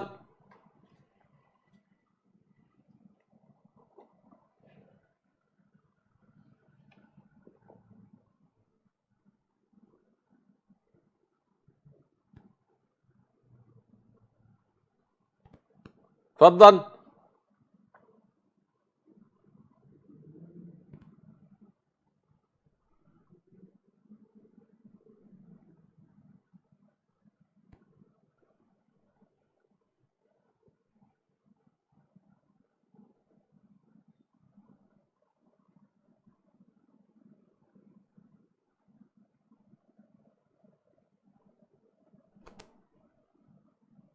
اتفضل يا محمد.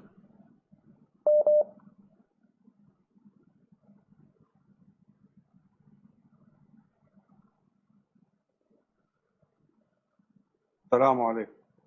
وعليكم السلام ورحمة الله وبركاته. عندي سؤال لو سمحت. حضرتك شيعي ولا سني الأول؟ سني. اتفضل.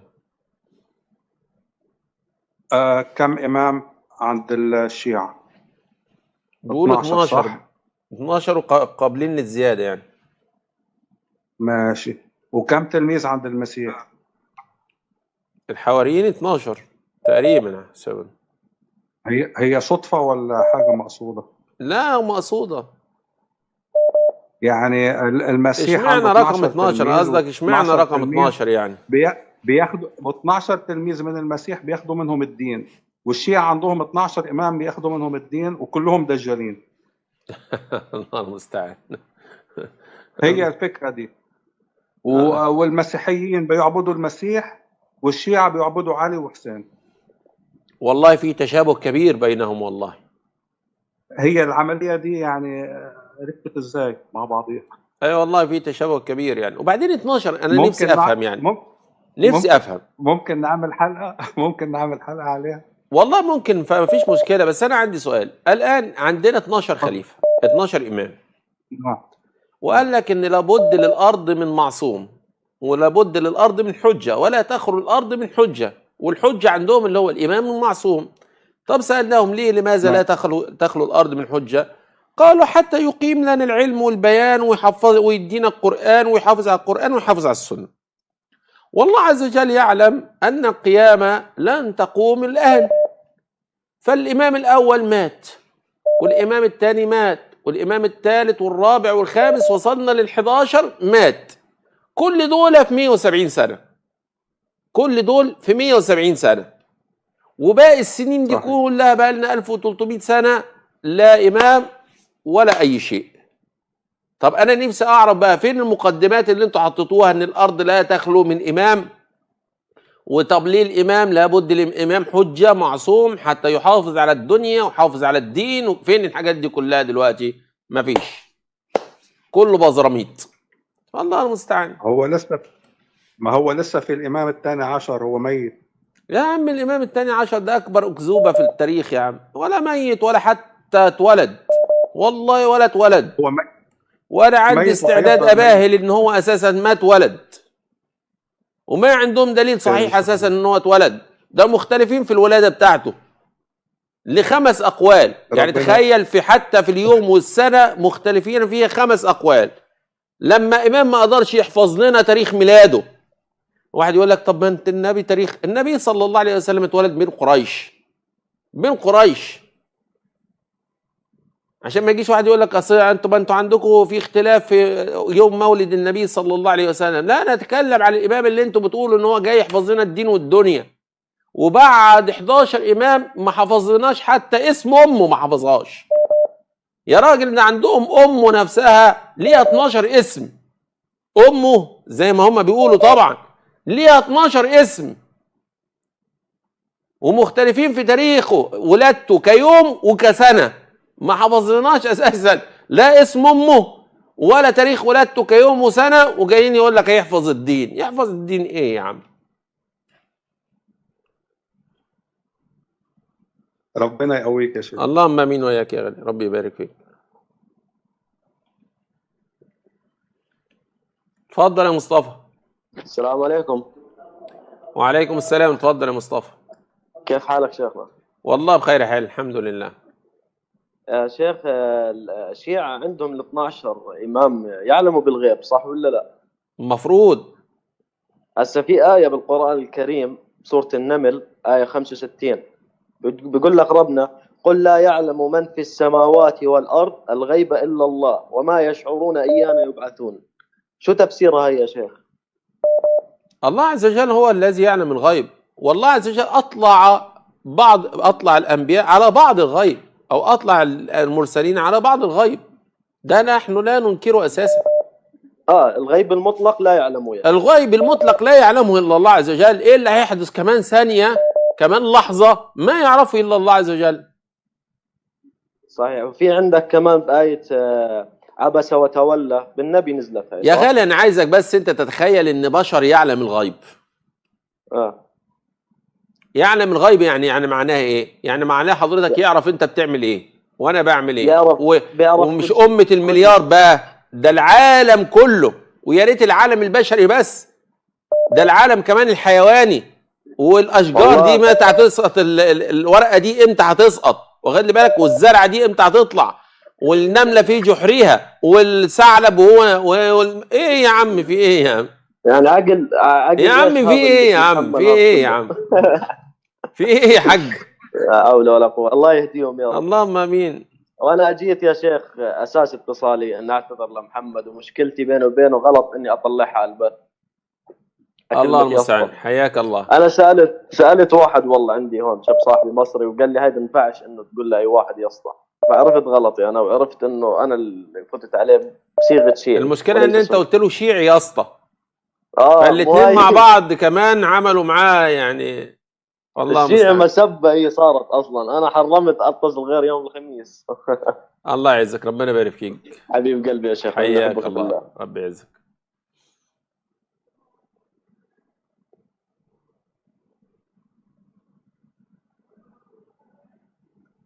الله اكبر، ربنا ناصرك يا محمد.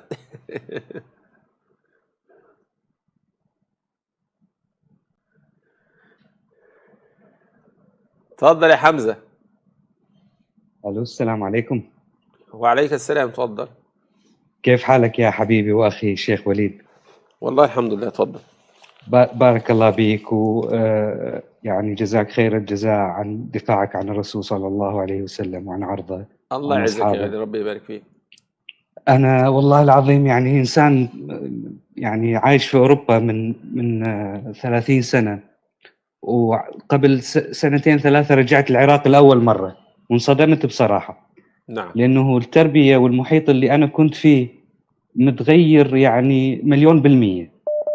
الشباب بالعراق يعني صايرين منحطين الى ابعد حد، يعني كلام الطبيعي مع اصحابه هو ممكن يسب ام صاحبه واخت صاحبه قدامه.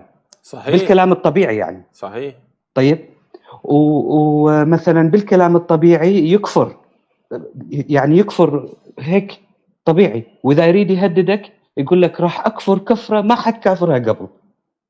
تصور يعني هاي اخلاقهم. فانا يعني كثير كنت افكر ليش هذول اخلاقهم هيك صارت، واستنتجت انه هاي يعني اكيد جايه من اهلهم، من ابوهم وامهم. طيب هذول ايش من ناس؟ اذا مثلا عندهم شغله المتعه عادي، طيب، وشغله يعني العرض ما في، فهاي هذه الانسانه الام مثلا ايش راح تربي اولادها؟ اذا هذا مثلا ساب او كفر ما راح تمنعه. طيب، واكتشفت هم بالمذهب الشيعي انه في اعاره الزوجه اصلا هم. يعني مثلا اذا جاك ضيف وتريد تكرمه فانت تعطيه زوجتك، وانت كمان تروح ضيف عنده وهو يكرمك. فهمت كيف؟ فهذول الناس ايش راح يربون اولادهم؟ يا غالي ده بيطلع يعني يلاقي واحده امه الكبيره دي عندها 50 سنه وبتطين وتحط على دماغها طين، ولما تروح البيت تروح جايه ماسكه الارجيله ولا ماسكه السجاره والكلام دوت. هيطلع ايه يعني؟ يا ريت انا نفسي افهم هيطلع ايه يعني. يا ريت يا شيخ وليد تبقى على الطين، يا ريت. هذول متزوجين ومتزوجات ويصاحبوا عادي، الان صار جدا طبيعي. الله المستعان، ربنا يهديهم والله. والله ربنا يهديهم والله. الواحد والله انا متزوج بالحلال ولا بالحرام؟ يقول لك هيك. يقول لك انا متزوج واحده بالحلال ومثلا 4 بالحرام. شايف كيف؟ الله المستعان، يعني ربنا يهديهم. وطبيعي صاير هاي اخلاقهم. فهذول جزاك الله الناس خيرا يا غالي، ربنا هم اللي يهديهم، ندعو لهم هم بالهدايه. اللي جزاك الله يطعنون خير. بشرف الرسول صلى الله عليه وسلم. الله المستعان، ربنا يهديهم والله. جزاك الله خيرا.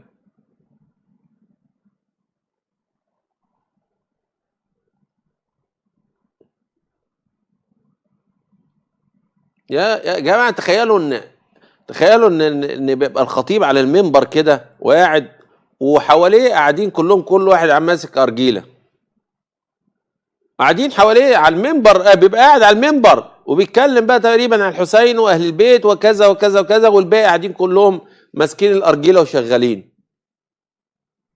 فالله المستعان، حاجات تستغرب لها. اتفضل اتفضل يا عم اي وهان. السلام عليكم. يلا اتفضل يا ايهان، اتفضل. السلام عليكم. وعليكم السلام ورحمه الله وبركاته.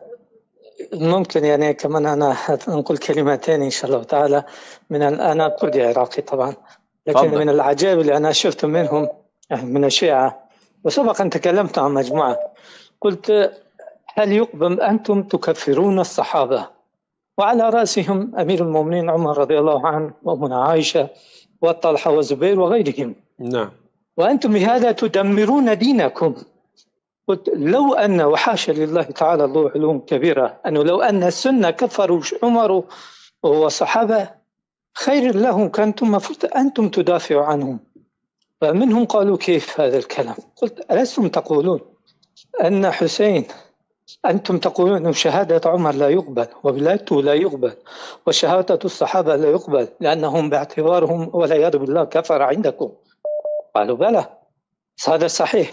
طب هل يجوز واحد الآن يتزوج ويأتي بسني على عمري، يأتي بعمري ويقول هذا شاهدي، أو عمري يعمل له مهر زواج؟ قال لا. طيب أنتم دمرتم دينكم. ما هو حسين رضي الله عنه وارضاه زوجته بنت كسرى، والذي زوجه عمر وشهوده صحابة، إذن كيف معنى لا مهره مقبول ولا شهادات الصحابة مقبولة، وزوجته أسلمت عاديات أم المؤمنين عائشة، فلا تقبلوا هذا، باعتبار الآن أنتم وقعتم حسين في مشكلة والعياذ بالله تعالى الله علوم كبيرة، وسيدنا حسين بريء منهم، أن وقع في الخطأ وأولاده أصبح أولاده حرام. كيف بيجوز هذا؟ الله المستعان. زي بالظبط كده لما بنسألهم ونقول لهم علي بن أبي طالب رضي الله عنه وارضاه تزوج 9 نساء، والتسع نساء ما فيهمش واحدة مثلا خالة أبو ذر أو بنت عمار أو أخت سيدنا المقداد. ما في حد من الصحابة المنتجبين أخذ منهم علي بن أبي طالب رضي الله عنه وارضاه. ال9 نساء اتجوزهم منين؟ اتجوزهم من الصحابة المرتدين. يعني أخذ، يعني هو أنا دلوقتي مرتد أروح أدي لعلي بن أبي طالب رضي الله عنه وارضاه إن أنا رحت نفخته، تمام، اروح اديله بنتي او اختي، تمام. طب وعلي بن ابي طالب يروح ياخد من اللي نفخه؟ والله المستعان، حاجه غريبه والله العظيم، يعني حاجه ما في بعد كده. انا نفسي الشيعة بس يفكروا شويه، يفكروا يعني 9 نسوان جابوهم منين؟ علي جاب ال9 نساء منين؟ نفسي اعرف جابهم منين علي بن ابي طالب، الا انها كانت اخت صحابي، ماشي، خالة صحابي، عمة صحابي، هيجيبهم منين يعني؟ نعم. والمصيبة طامة الكبرى عندهم في هذه، أنه هذه تكون أم أئمتهم، لأنهم زين العابدين بن حسين رضي الله عنهم، والأولاد أولاده، يعني كل النسل الذي يأتي من هذه المرأة أصبحوا غير شرعيين. بالضبط بالضبط، والله كلامك صحيح، بالضبط. جزاك الله خيرا يا غالي، ربي يبارك فيك.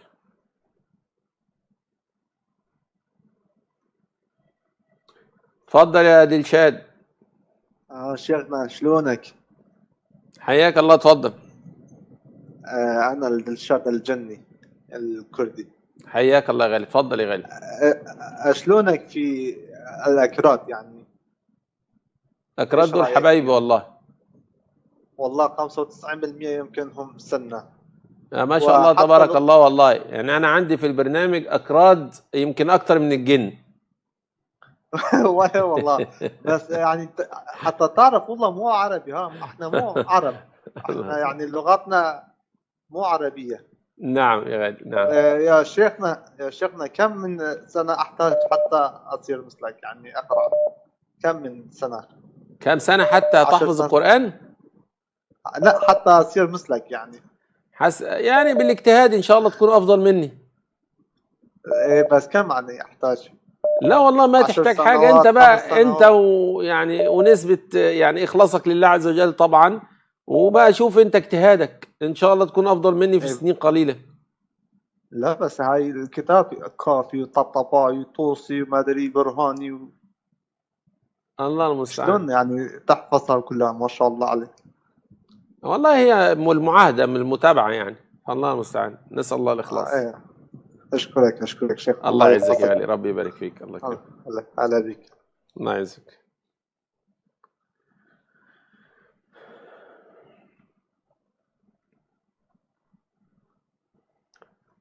سراقة، اتفضل يا سراقة.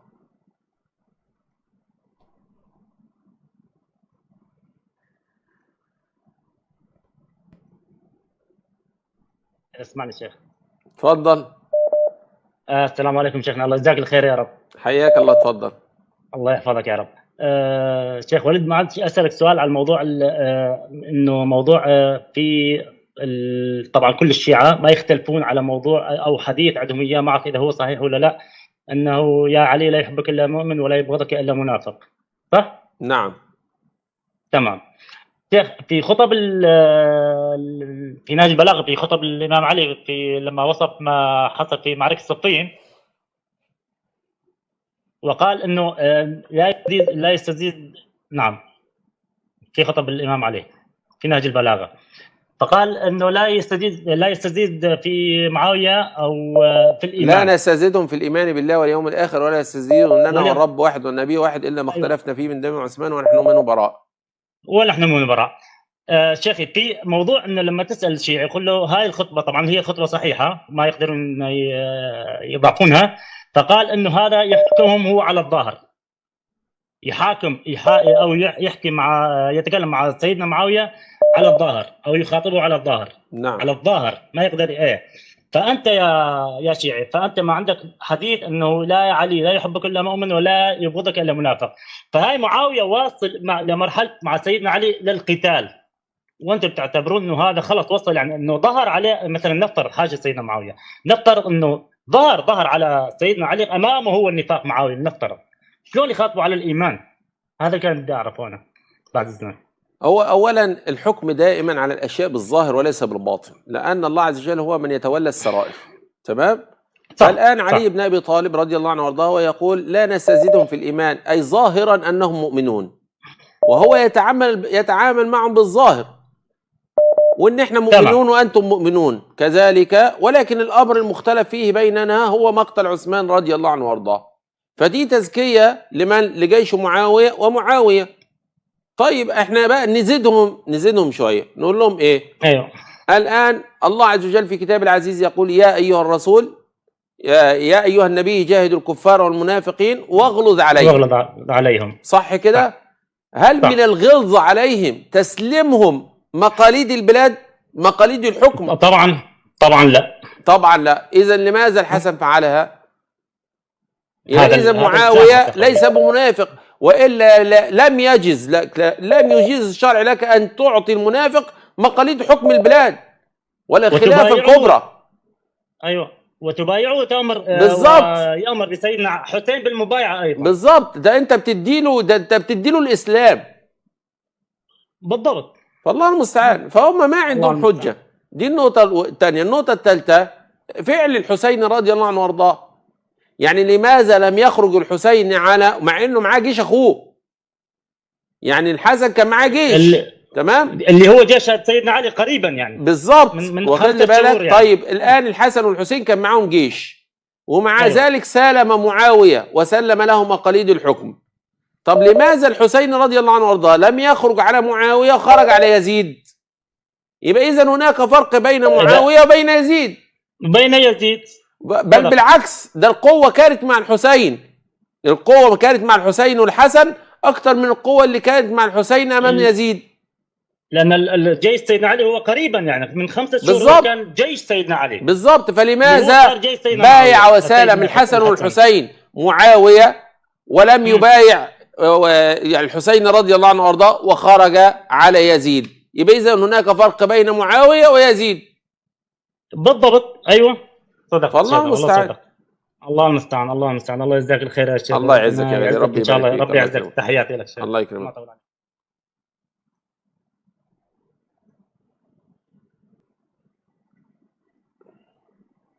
تفضل يا علي. السلام عليكم يا شيخ وليد. تفضل يا علي.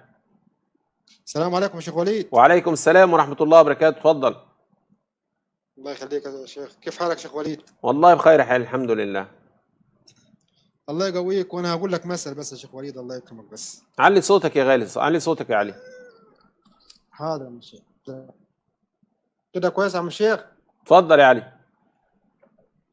هقول لك مثل بس يا شيخ وليد، مثل. حياك الله. تفضل. في طال عمرك استاد مليان جماهير، وفي نص الاستاد بنوا برج، تمام؟ وجابوا فريق، البرج ده من 10 ادوار، جابوا فريق من 11 لعيب ان هو مين اللي يقدر يطلع البرج من بره. تمام؟ ففي واحد يحب يطلع البرج، فالناس الجماهير حاسب تقع تتكسر، تقع تموت، تقع كذا، فلقوا واحد طالع لحد ما طلع البرج كله ونزل. لما بيسألوه انت ازاي طلعت؟ ما سمعتش كلام الناس، ما سمعتش كذا. بيقول ان هو اصلا مش بيسمع شيخ وليد. اللي بيسمعوا هم اللي قعدوا تحت، واللي مش بيسمع كلام الناس هو اللي طلع فوق. الله المستعان. جزاك الله الله خير. الله خير. يخليك يا شيخ وليد. انت مهمتك يعني مهمتك ربنا يعلم بيها يعني. الله يقويك يا شيخ وليد. اللهم وفي حاجه ثانيه بعزك بخصوص الجماعه الشيعه، تلاحظ ان كل المعممين ماسكين خواتم كبيره، تحس ان المخاتم دي ساحرين بيها الناس ديت ولا البتاع، لان بيسمع منهم كلام والله العقل ما يخشش اصلا.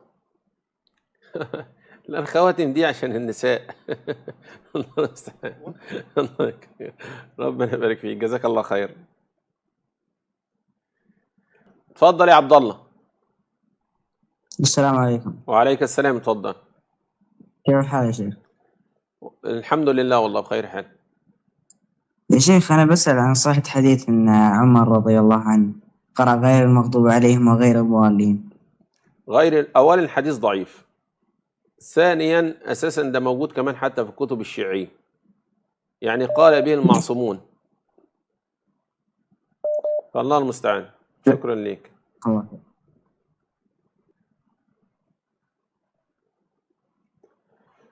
تفضل عمار. السلام عليكم. شلونك استاذ وليد؟ حياك الله. تفضل يا عمار.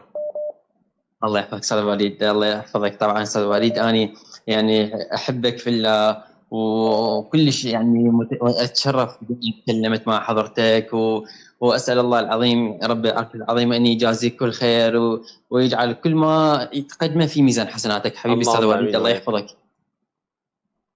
اللهم امين وياك. ربنا يعزك. ربنا يبارك فيك. وليد عفوا استاذ وليد، بس احب اقول لك على موضوع لا تسمح لي. تفضل يا اخي. جزاك الله خير. عفوا استاذ وليد، اني في الحقيقه اني ساكن في بغداد، طالب كليه اني. حقيقه استاذ وليد اني يعني تعرف بغداد مختلطه يعني سنه وشيعه. اكو طالب وياي كان في المرحله يعني وياي زميلي في الكليه هو شيعي، ولكن ما يعني اول ما تعرفت عليه ما ظهر منه ثب، ما ظهر منه طعين، يعني كان يعاملني زين وانا يمكن تعامله زين. في ايام استمرت علاقتي به خلال السنه الدراسيه كلها. شو شيخ الحبيب اني بايام عاشوراء هاي المحرم شو نشر منشور على الانستغرام في الستوري مال الانستغرام. تدري ايش كاتب اللهم خصه ولا ظالم باللعن مني وابدا به اولا ثم العن الثاني والثالث والرابع. أنا صراحة شيخي عرفت من يقصد فسوت لي غير متابعته. بعدين راسلني وما رديت عليه. بعدين طب لي من على التليجرام راسلني قال لي ليش لغيت متابعة وهي هاي صداقة وما أعرف شنو. فقلت له أني قلت له راجع نفسك، شوف نفسك ايش ناشر، وبعدين قلت له شوف نفسك ناشر. قال لي شنو ناشر؟ قلت له قلت له ما راح اقول لك شنو، قلت له راح اسالك سؤال، من خلال هذا السؤال راح تعرف ليش لغت متابعتك وليش سويت كذا. فقلت له انت من تقول اللهم لعن الاول والثاني والثالث تقصدهم منو؟ قال لي واضح منو اقصد. فقلت له ها هي انت ما دام تسيء للصحابه، قلت له ما دام تسيء للصحابه انت، قلت له بعد ما يناسبني انه اصادق واحد مثلك. طبعا شيخ الحقوق تدري ايش قال لي شيخي؟ قال لي انت طلعت واحد مليان حقد وطائفيه. سبحان الله شيخي، يعني اللي يسيء للصحابه هذا مو طائفي، بينما مثلا الشخص اللي يدافع عن الصحابه ويضو وما يصادق الناس تسب صحابه، هذا ترى طائفي. سبحان الله شيخي، شوف الازدواجيه. يقلبوا الموازين، ربنا يهديهم ويصلح محلهم، ربنا يهديهم. شكرا ليك يا غالي، الله المستعان. كويس ان انت اضعت صحبتك معاه والله.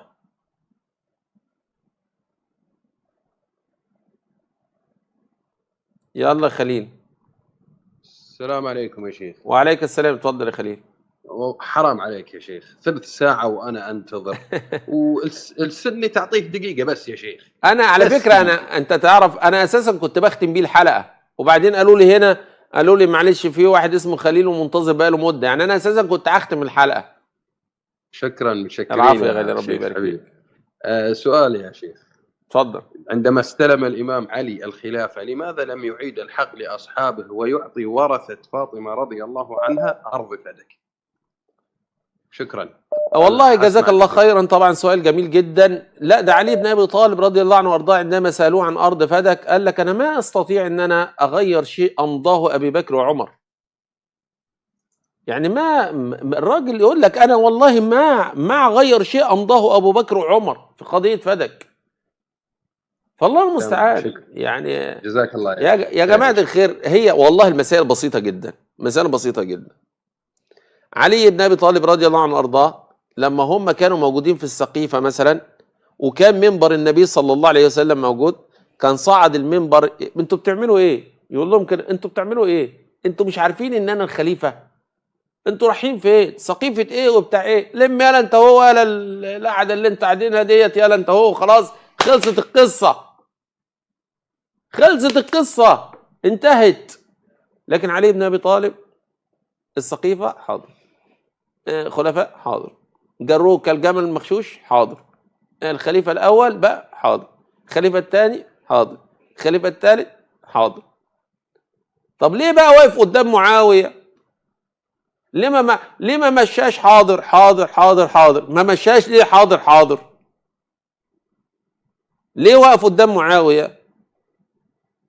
مش المفروض ان هو بقى سكت عن الاول والثاني والثالث، كان مقضيها سكوت؟ ليه واقف قدام معاويه؟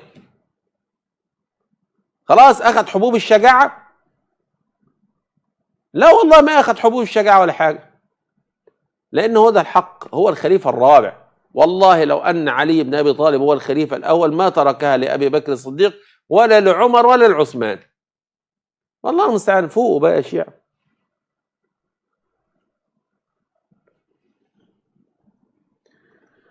الله المستعان. ناس عقولها في رجولها. يعني تخيل انت تتكلم الكلام ده، كل واحد يقول لك اشهد ان لا اله الا الله وان محمد رسول الله وان علي ولي الله. شهاده علي ولي الله تقتل كل ناصبي. بيوهم نفسه. ذكر الحسين مش عارف بيعمل ايه. يا عم عمل لنا ايه؟ يعني انت كل يوم بتردد اشهد ان لا اله الا الله وان محمد رسول الله وان علي ولي الله، وما زال البرنامج شغال.